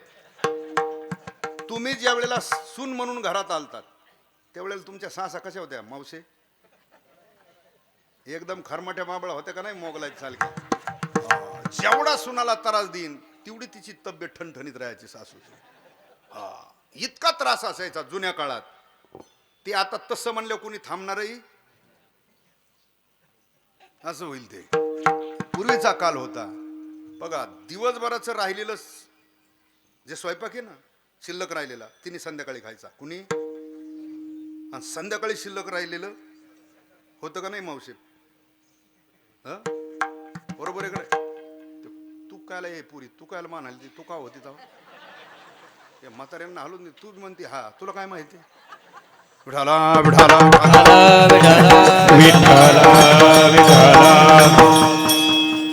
अवघड होतं ते सगळं. पाणी डोक्यावर व्हावं लागायचं, नदीहून कुठंतरी एखाद्या बारावरून विहिरीहून 2-2 हांडे घेऊन यावं लागायचं. कठीण होतं ते. आणि म्हातारी असं तेल वतायची खोबऱ्याचं सुट्ट, आहे का नाही? 2-3 दिवसाला 2 बोटकं द्यायची गायाची. बरोबर आहे का नाही? का मी बोलतो ते खोटं आहे? मी कीर्तनात खोटं कधी बोलत? हां, मग तुम्ही म्हणणार मग बाजूला आल्यावर खोटं बोलता का? तसं नाही, पण कीर्तनात खरं बोलतो बॉस. तो काळ होता. आता चालेल का? आता कोणी कोणाची साबण लावित नाही, कोणी कोणाचा हिला वेगळा शॅम्पू आहे तर तिला वेगळा शॅम्पू आहे. एवढं कठीण आहे. मी ते तेल नाही बाई लावित, नको लावू, मग तुला जे पाहिजे ते घे. काळ बदलला. पूर्वीचा काल होता पारतंत्र्यातलं जीवन. म्हणजे कोणाचं कशी राहिली, कशी किती काम केलं तरी सासू नावं, पारतंत्र्यातलं जीवन. आलं लक्षात? तसं परमार्थामध्ये जो कर्माचा अधिकारी पारतंत्र्यातला जीवन आहे त्याचं कसं? कर्मकांडामध्ये सूक्ष्मपणा आहे. किती बिनचूक कर्म केलं तर ते बिनचूक होत. आमचे वक्तेबाबत त्याच्याकरता अनेक दृष्टांत सांगायचे. कर्मामध्ये सूक्ष्मपणा आहे, कर्मकांडामध्ये सूक्ष्मपणा आहे. किती बिनचूक केलं तर बिनचूक होत नाही. म्हणजे जसं परमार्थातला कर्माचा अधिकारी पारतंत्र्यातलं जीवन, तशी तुमची व्यवहारातली सून आहे. परमार्थातला जो उपासनेचा अधिकारी, उपासनेच्या अधिकाऱ्याला अर्ध स्वातंत्र्य असतं उपासना करताना, आणि अर्ध पारतंत्र्य असतं. तशी तुमची व्यवहारातली मुलगी आहे. तिला काही स्वातंत्र्य आहे, काही आता काही निर्णय मुलीने स्वतः घ्यायचे असतात, पण सगळेच निर्णय मुलीने स्वतः घ्यायची आपली संस्कृती. आलं का त्यांना? बघा, आता मुलीला कीर्तनला यायचं म्हटलं तर तिचं सगळं कपडे लत्ते घालून झालं, ती हात जोडती का आईला? आई मी जाऊ का ग कीर्तनला अशी म्हणते का? नाही. सगळं कपडे लत्ते घालून झाल्यानंतर बाहेर पडताना एवढं सांगते, आई मी चालले ग कीर्तनला. बरोबर? तसं सुनाला म्हणता येईल का? आत्या मी चालले ग असं म्हणता येईल का? नाही म्हणता येणार. तिला हात जोडून विचारावं लागल, आत्या जाऊ का आजच्या दिवस शेवटच आहे. पुन्हा मग ती जर पारमार्थिक असली तर म्हणीन जा, आणि ती जर मोगलाईतली खारमाठी बाभळ असली तर हा म्हणेन लागली का आत्ताच देव करायला, होय ग आत्तापासूनच ह्या नादाला लागल्यावर कसा टक्क्याचा संसार करशील, होय ग असं होईल ना. म्हणजे तिला अर्ध स्वातंत्र्य, मुलीला अर्ध पारतंत्र्य, सुनाला पूर्ण पारतंत्र्य, आणि तिसरी भूमिका आहे ती व्यवहारातली सासूची. सासू म्हटलं की पूर्ण स्वातंत्र्य का नाही. म्हातारीला आता कुठलंच बंधन नाही. बघा म्हातारी कुठंही बसली, कोणाशी बोलली, पोरात बसली काय, शहाण्या माणसात बसली काय, म्हातारीला काय बंधन आहे? काही बंधन नाही. का नाही बंधन? ती जीवनातले चढ उतार, सुख दुःखाचे प्रसंग सगळे सहन करून ती त्या अवस्थेला प्राप्त झालेली. म्हातारीला आता बंधन नाही. म्हातारीला कोणाची भीती नाही. म्हातारी कोणाला भेद नाही, सुनाला भेद नाही, पोरांना भेद नाही. म्हाताऱ्याला सुद्धा भेद नाही का भीती? नाही ना. भीती का? नाही. म्हाताऱ्याला सुद्धा भेद, पूर्ण पावर. हा, आणि काही म्हाताऱ्या त्याच्यापेक्षा चॅप्टर आहेत. कशा? जोपर्यंत सगळा प्रपंचाचा कारभार म्हाताऱ्याच्या हातात आहे तोपर्यंत म्हाताऱ्याच्या पॅनलला राहते. हा, मग ह्या सुनाला नावं ठेवू, त्या पोराला नाव. ह्याला तर काय रोज उठतंय, गाडी घेऊन जाते, 500चं डिझेल जाळीतंय. हिला तर 4 दिवसाला पाहिजे जायला. कुठं? सारखं असं टोमणं खालीवर बोलत राहते म्हातारी. आणि पुढं म्हाताऱ्याचं थोडं वय झालं, म्हाताऱ्याने विचार केला एवढा मोठा व्याप पुढं आपण सांभाळीत बसावा. त्याच्यातल्या एका पोराच्या ताब्यात ते जसा कारभार म्हाताऱ्याने मुलाच्या ताब्यात दिला, ते वातावरण बघूनच म्हातारी पॅनल बदली. ती पोरांच्या सुनाच्या पॅनलला जाते, त्यांच्यात मिसळती, म्हाताऱ्याला नावं ठेवती. पुन्हा बदलती म्हातारी. अगं पोरी हो, मी होते म्हणून याच्याजवळ खानदानी घराण्यातली होती, आईबापाचं नाव कमवायचं होतं म्हणून, नाही तर माझ्या जागेवर दुसरी असती तरी इथं. आणि तू त्या सुनांना आणि पोरांना वाटतं म्हातारा तरुणपणा जरा यंगराटच होतं काय की. तू त्या म्हाताऱ्याला त्रास देते. कुणाला? मग म्हाताऱ्याला घरी त्रास दिल्यावर आम्हाला जे हरी करावं लागतो. महाराज आता इथला काला झालाय, उद्या कुठे आम्ही देतो ठेपा, तिथली सुरुवात आहे. बरेच आता पाटलं येण्यावच येत, आता काय करणार. विठाला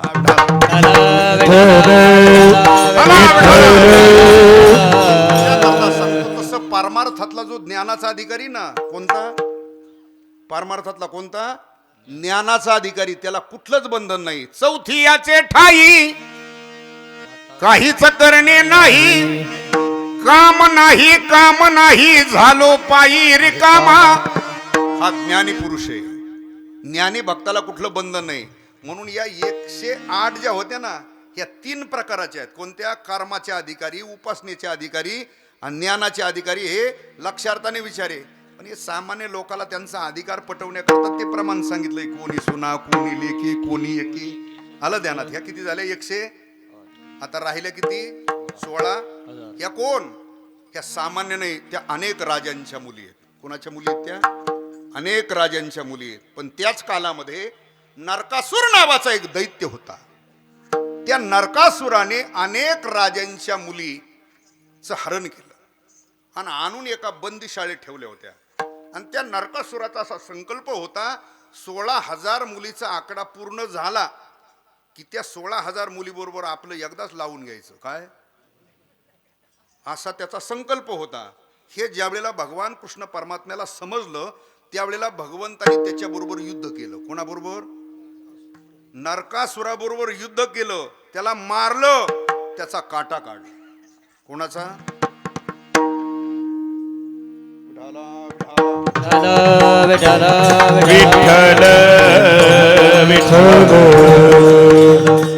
विठ्ठल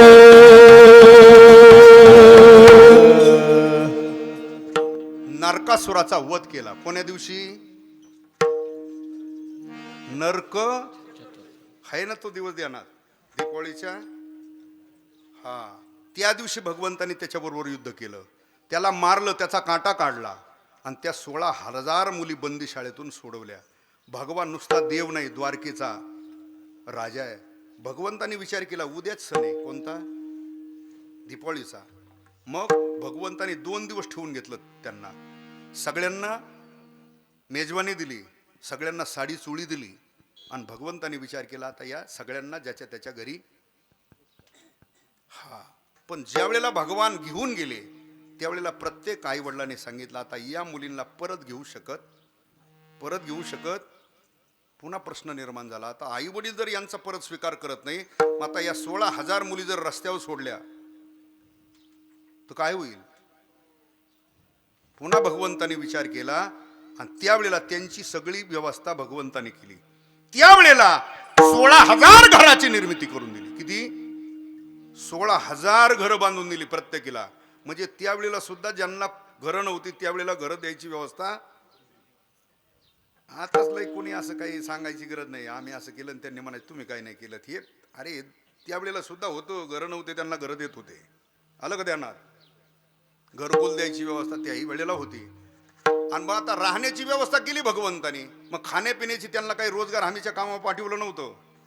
160 रुपये हजेरी 5 किलो गहू असं नव्हतं ते. त्यावेळेला सुद्धा निराधार योजना चालू होती. कोणाच्या नावाने? संजय गांधी म्हणले काय तुम्ही, किंवा आत्ता होता संजय गांधी, ही मी द्वापार युगातला सांगतोय. कोणाचं कोणाला नका नक्षरे देऊ. भगवान कृष्णाच्या नावाने योजना चालू होती ती. भगवान कृष्णाच्या नावाने निराधार योजना चालू होती. ऐका, मग त्या गोपिकेंची राहण्याची, खाण्यापिण्याची, लेणे नेसण्याची व्यवस्था कोणी केली? आलं ना ध्यानात? आता तुम्ही माता भगिनी आहेत, तुम्हाला जे हवंय साडी चोळी अमकं ढमकं तमकं, तुम्ही कोणाला मागता?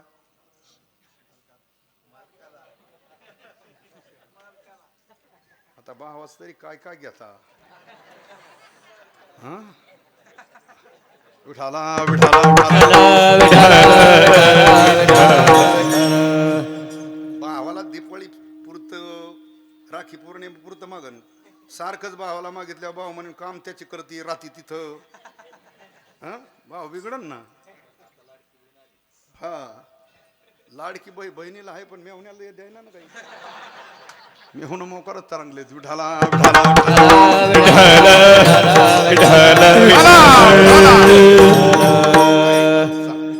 आपला मुद्दा असा आहे, प्रत्येक पत्नी तिला काय हवंय ते कोणाला मागती? मालकाला मागते ना. आता तुमची राहण्याची, खाण्यापिण्याची, लेणे नेसण्याची व्यवस्था तुमचा पती करतो ना. तसं त्या 16,000 गोपिकेंची राहण्याची, खाण्यापिण्याची, लेणे नेसण्याची व्यवस्था भगवान करत असल्यामुळं ते भगवंताची भक्ती करताना, त्याची सेवा करताना तोच आपला मालक आहे, तोच आपला पती. हा त्यांच्या अंतकरणात काय होता? भाव होता. ऐका, त्याच्यापेक्षा सांगतो, पत्नी जेवढी पतीची सेवा करते तेवढ्या त्या 16,000 गोपिका भगवंताची सेवा करत होत्या. पण पत्नी जसं करते तशा करत नव्हत्या. इथं अंडरलाईन ठेवा. विठाला म्हणजे त्या गोपिकांचा जो भाव होता तो कांत भाव असल्यामुळे गोपी लावी याला हिरवी पाहता निष्काम निराळा. आणि एक लक्षात ठेवा, गोपिका भगवंताच्या कोण्यात? भक्तयात. नुसत्या भक्त नाही, तशा भक्त आतापर्यंत झाल्या नाहीत. बघा, नारद भक्तिसूत्र पहा, म्हणजे आपल्या लक्षात येईल गोपिकांची भक्ती कोणत्या स्थितीची. कबीर महाराजाचं चरित्र पाहिलं. कबीर महाराज एवढं भजन करायचे, एवढं भजन करायचे, एवढं भजन करायचे भगवंताचं. आणि भजन करताना कबीर महाराजांच्या डोळ्यातून आनंद अश्रू व्हायचे. कसले अश्रू व्हायचे?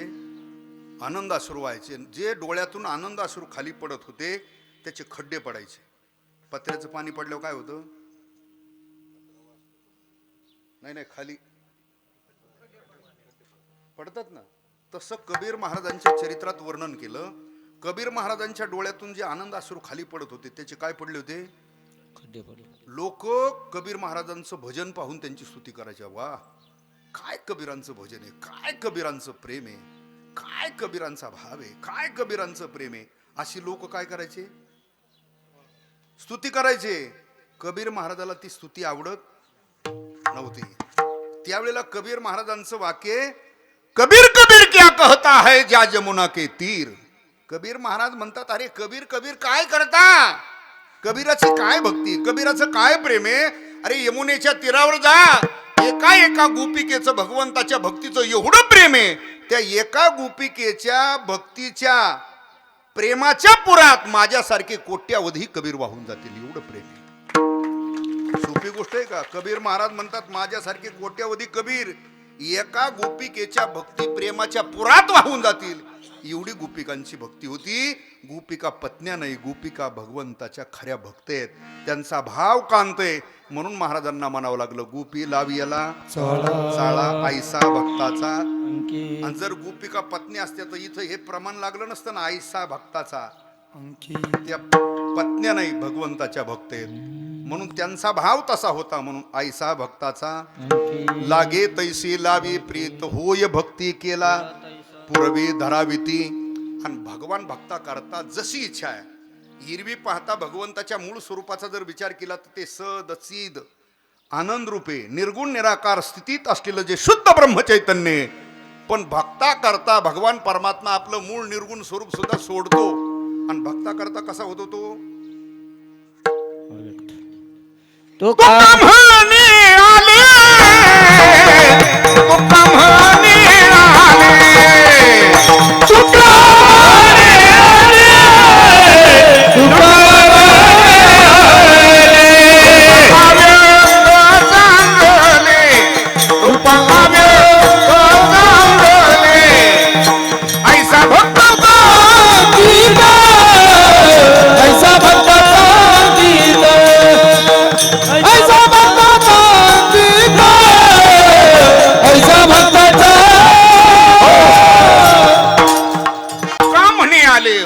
अव्यक्त चांगले. भगवान परमात्मा भक्ता करता निर्गुणाचा सगुण सुद्धा होतो. रोज आपण त्याची प्रमाण म्हणतो. आणि याला कुणी हरिदासाने म्हणजेच भगवत भक्ताने आणि याला रूपा तुका म्हणे केला. तुम्हाला मला प्राप्त करून घेण्याकरता जो कठीण होता तो कसा करून ठेवला सोपा. म्हणून महाराज म्हणतात भक्ता करता आला ना ऐसा भक्ताचा कैसा. तुका म्हणे आले रूपा अव्यक्त चांगले ऐसा भक्ताचा. भजन करा विठोबा रखुमाई जय विठोबा रखुमाई विठोबा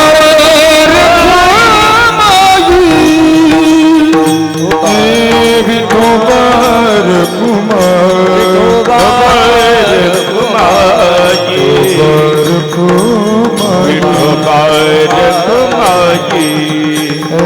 विठोबा रखुमाई विठोबा रखुमाई विठोबा विठोबा रखुमाई विठोबा रखुमाई विठोबा रखुमाई विठोबा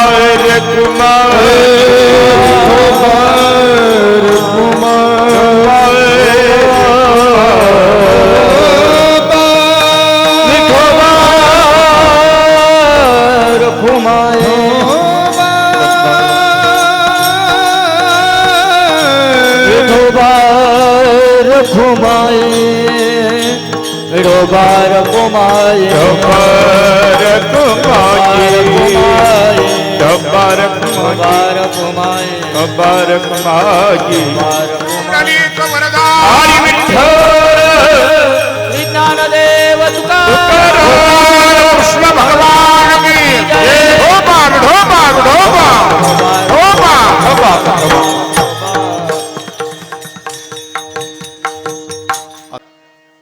शब्दशः अर्थ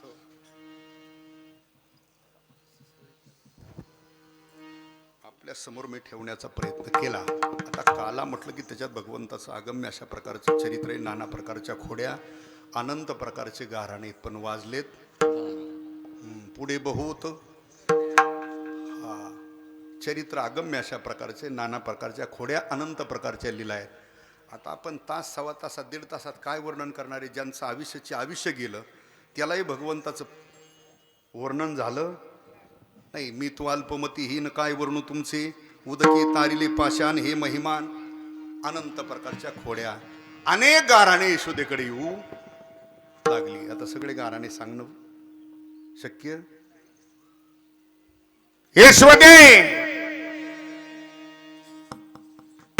कृष्णाला सांगावे गोकुळी राहावे का जावे. प्रत्येकाचं स्वतंत्र एक गारहाणं यशोदेकडे येऊ लागलं. परवाला मुच्या घरा दारी निजला होता म्हातारा घेऊन ताकाचा डेरा सैरत्यावरी फोडीला. गारणं सांगितलं तिने. यशोदे कुठे कृष्ण? का ग काय झालं? परवा आमच्या घरी आला, लाईट गेलेली होती, फॅन चालत, म्हणून म्हातार बाहेर झोपलो होतो. हा रात्रीचा आला, ताकाचा डेरा घेतला आणि म्हातारीच्या ढेरीवर फोडला. आता हे देवाला शोभत का? लोकांच्या म्हाताऱ्या माणसाला असं त्रास देणं शोभत का? पण याचा अर्थ असा नाही बरं. मी अगोदरच सांगितलं, वाचार्थाने चरित्र वेगळं आहे, लक्षार्थाने वेगळं आहे. आता हे तिने गारानं सांगितलं, पण याचा लक्षार्थ वेगळा आहे. डेरा फोडला, पण कोणता? डेरा फोडीला दंभाचा. तिला हे गारानं सांगायचंय की यशोदे, तुझ्या कृष्णाने माझ्या म्हाताऱ्याचा जो दांभिकपणा होता तो तुझ्या कृष्णाने काय केला? घालवला, असा त्याचा अर्थ आहे. डेरा फोडीला दंभाचा. पण वाचार्थाने ते सांगितलं. परवा लांबच्या घरादारी निजला होता घेऊन ताकाचा डेरा सैरा त्यावरी. हे गाराणं ऐकून घेतलं यशोदेने. तिला चहा पाजला आणि कशी तरी गोड बोलून काढून दिली. ती गेली तोपर्यंत खालच्या आळीची गुधी आली. यशोदे का ग? दुसरी आली धावोनी. याने ग बाई काय केली? दोन्हीची गाठबाई कोणाशी सुटेना, धरू जाता सापडेना. यशोदे बळ तुझा तान्हा.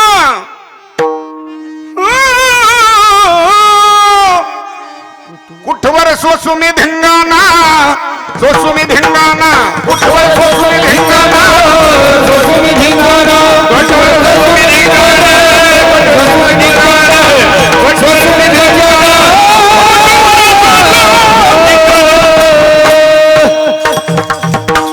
तिचं गारहाणं ऐकून घेतलं.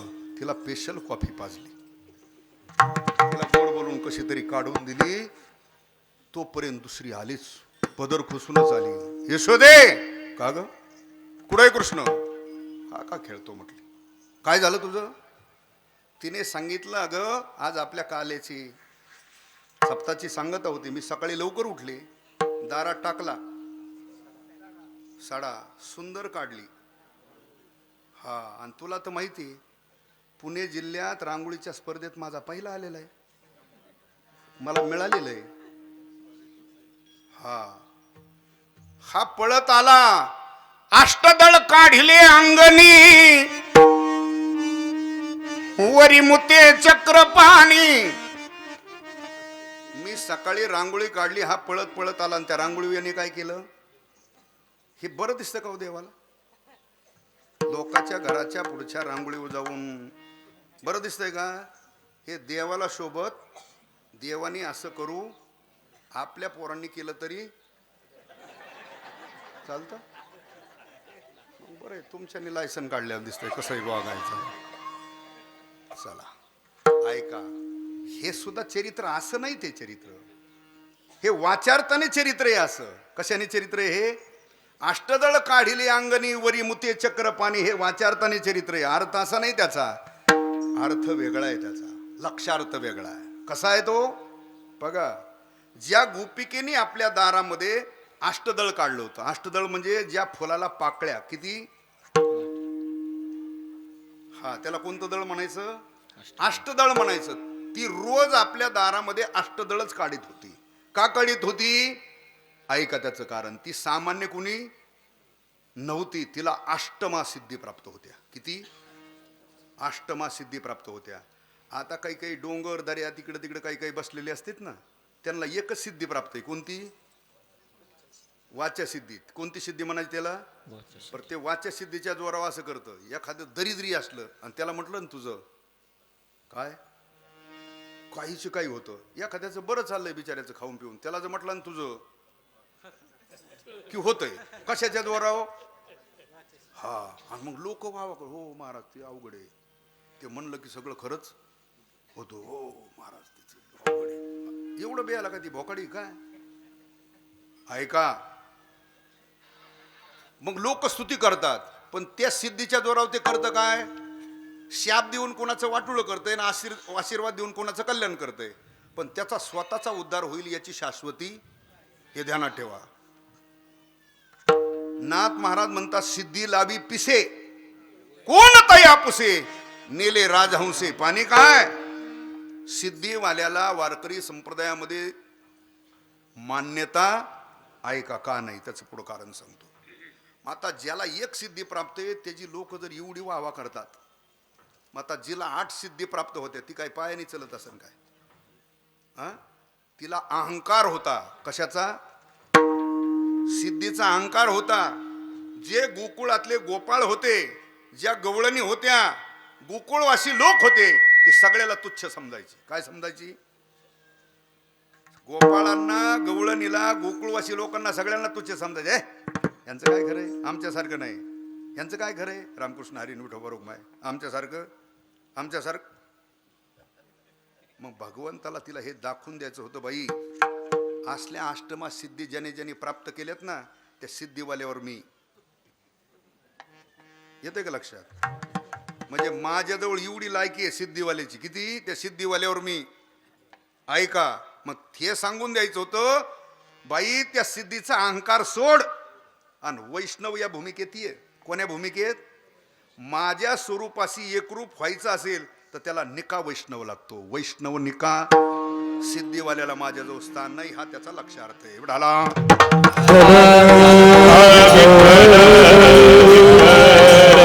वाच्यार्थाने ते गारानं सांगितलं, अष्टदळ काढिली अंगणी वरी मुते. तिचंही शांतवन केलं, तिलाही असे प्रत्येकाचं एकामागं एक काय येऊ लागलं. आणि गारहानं येऊ लागल्यानंतर यशोदा कधी कधी कृष्णाला म्हणायची, कृष्णा अरे लोकांचे ढिगभर गाराने येतात, तू मोठ्याचं लेकरू आहे ना, तू नंद पाटलाचा पोरगा आहे, तू काही सामान्याचा. म्हणून पाटलाच्या पोरांनी जरा नीट राहावा. आलं ध्यानात? तू पाटलाचा मुलगा आहे, नंद पाटलाचा. बरं तुला काही कमी नाही ना? काय उने का करीतोसी खोडी, किती सांगू तरी न ऐकसी हरी. चोऱ्या का करतो, खोड्या का करतो? खोड्या नको करू माझे बाबा, बाबा खोड्या नको करू माझे बाबा, खोड्या नको करू माझे बाबा, खोड्या नको करू माझे बाबा, माझे बाबा, माझे बाबा, माझे बाबा, खोड्या नको करू माझे बाबा, खोड्या नको करू माझे बाबा. का खोड्या करतो? काय उने का करीतोसी चोरी. अरे कृष्णा, कशाला खोड्या करतो, कशाला चोऱ्या करतो? आणि जर तुला खोड्याच करायच्या असल्या, चोऱ्याच करायच्या असल्या, तर आपला एवढा मोठा बांधलेला आहे ना काय वाडा, मग आपल्याच घरी करी जा ना. भगवान मनात म्हटले, आई बरी ना बाहेरची पिढा बाहेर, कशाला थळा वाजून साप घरात घालून घेते? बाहेर काढणं अवघड होईल बरं, मग पुंगी वाजावं लागेल. उडाला उडाला साप बाहेर काढायचं म्हणलं काय वाजवावं लागते? हा, म्हणून थळा वाजून आत घेऊ. हा, भगवान म्हटले बरी ना बाहेरची पिढा बाहेर, कशाला ना देईल? बर. आणि कधी कधी गारण, आता कृष्णाची आईच ना ती, आपल्याही मुलाचं सारखंच कुणी गाराने केलं तर तुम्हाला खरं वाटतं का? मग ती सुद्धा आईच होती ना. कधी कधी तिलाही वाटायचं रोज कसा खोड्या करतो. बरं इथून तर बाहेर गेलेला दिसत. कधी कधी म्हणायची, बाळ सगुण गुणाचे बाळ दिसतय गोजिरवाने, काय सांगता गाराने गे गोकुळच्या. आणि तुम्ही एवढे मोठे गाराने सांगतात, एवढ्याल्या मोठ्याल्या खोड्या करणे, एवढं त्याचं वय तरी का ग? 5 वर्षाची माझी गे बाळ, अंगणी ग माझ्या खेळ. तुम्ही लटकच घेता आळगी गोकुळच्या नारी, श्रीरंग माझा वेडा, त्याला नाही दुसरा जोडा. तुम्ही त्याची संगत सोडा गे, तुम्ही लपून याचा आळ घेता. तुम्ही 12 घरच्या 12 गे गोकुळच्या. त्यांनाच कधी कधी दोष द्यायची. आणि मग कधी कधी यशोदेच्याही लक्षात आलं की हा घरात सुद्धा करू लागला काय, खोड्या करू लागला. कधी कधी भगवंतांनी खोड्या केल्या, कधी कधी भगवान एवढं आट्टाच करायचे. एके दिवशी यशोदेने डेरा घेतला, मंथन करू लागली. भगवंतानी डायरेक्ट जाऊन धरली. काय, तिने हात जोडले, तुला लोणी देते, दही देते, पण सोड ना, करू दे ना. विढाला सोड रवीचा हात, हरी रे करू दे रे मंथना. सोड रवीचा हात, हरी रे करू दे रे मंथना. सोड रवीचा हात रे करू दे मैथन. सोड रवीचा हात रे करू दे मैथन. दही दूध तुप लोणी तुला देते सारंग पाणी. संग भरी तू खेळ सदनी माझ्या मनमोहना. सोड रवीचा हात रे करू दे मैथन. सोड रवीचा हात रे करू दे मैथन. पण भगवान सोडत नाही. यशोदा म्हणती, दारी उभ्या गोपिका तुझला मारिता ती हका. आली आली ती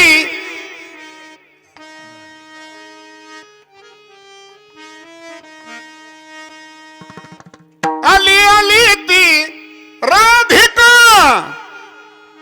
दावी नेत्र खून. सोड रवीचा हात, हरी रे करू दे रे मंथना. जनी मनी ऐशारती समजावी ते कान्हा प्रती.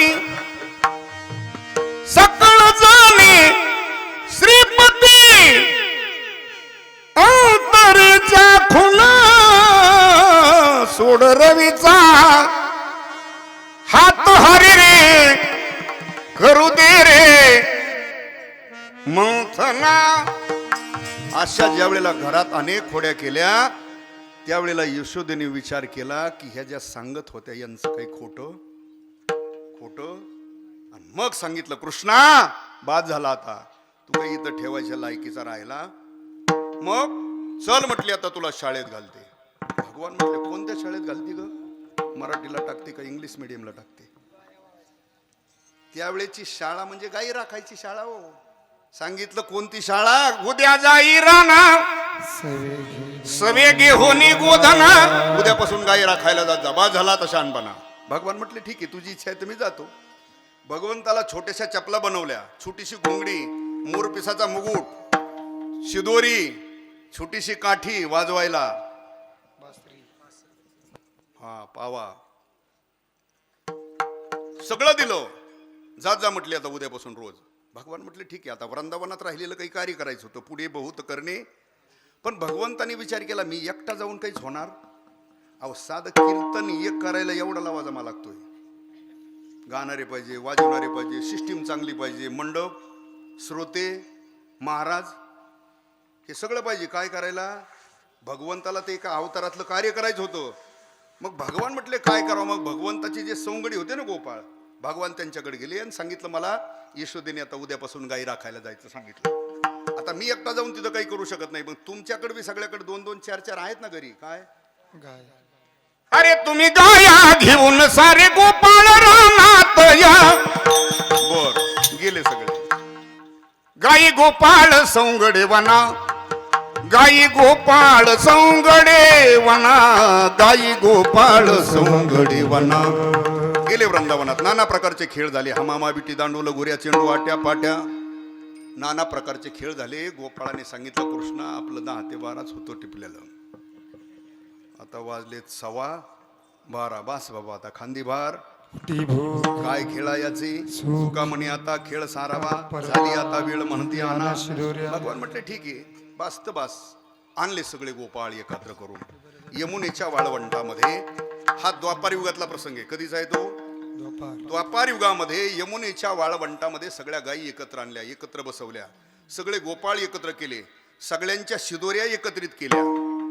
तो प्रसंग कसा होता, भगवान कसे उभा होते, गोपाळ कसे होते, त्याचं वर्णन शुकाचार्यांनी केलं. विभ्रदवेनुम जठरपठयू शृंगवेत्रेच कक्षे. म्हणजे शुकाचार्य महाराज म्हणतात भगवान मध्यभागी उभा आहेत. कुठं उभा आहेत? डाव्या हातामध्ये काल्याचा कवळ घेतलेला आहे. जे गोपाळ होते ते चक्राकार बसवलेले आहेत.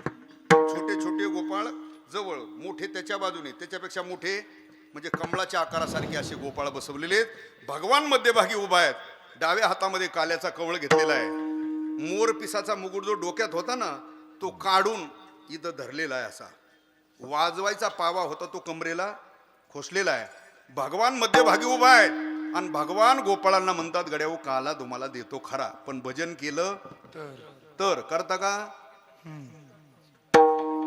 गोपाल कृष्ण राधा कृष्ण गोपाल कृष्ण राधा कृष्ण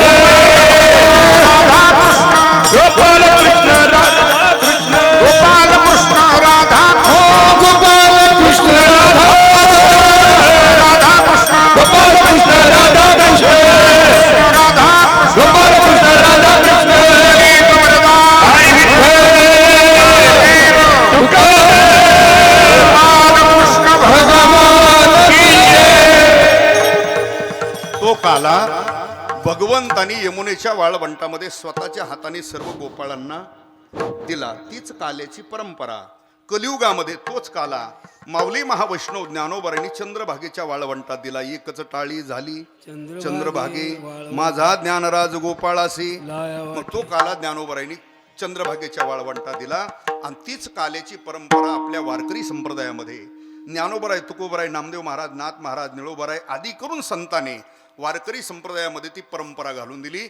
नाम सप्ताह किती दिवसाचा असो, 3 दिवसाचा असो, 5 दिवसाचा असो, 8 दिवसाचा असो, महिन्याचा असो, कथेची सांगता असो अथवा दिंडीची सांगता असो, काल्याच्या कीर्तनाने म्हणजे भगवान कृष्णाच्या चरित्राचा उच्चार करून काल्याच्या कीर्तनाने दिंडीची, यज्ञाची, सप्ताची सांगता करावी. हा संप्रदायाने घालून दिलेला दंडक, त्याच नियमात केलेली सेवा. ज्ञानेश्वर माऊली ज्ञानराज माऊली ज्ञानेश्वर माऊली ज्ञानराज माऊली ज्ञानेश्वर माऊली ज्ञानराज माऊली हे ज्ञानेश्वर माऊली ज्ञानराज माऊली. सेवा पण इथं थांबतोय. दहीहंडीचा अभंग होईल.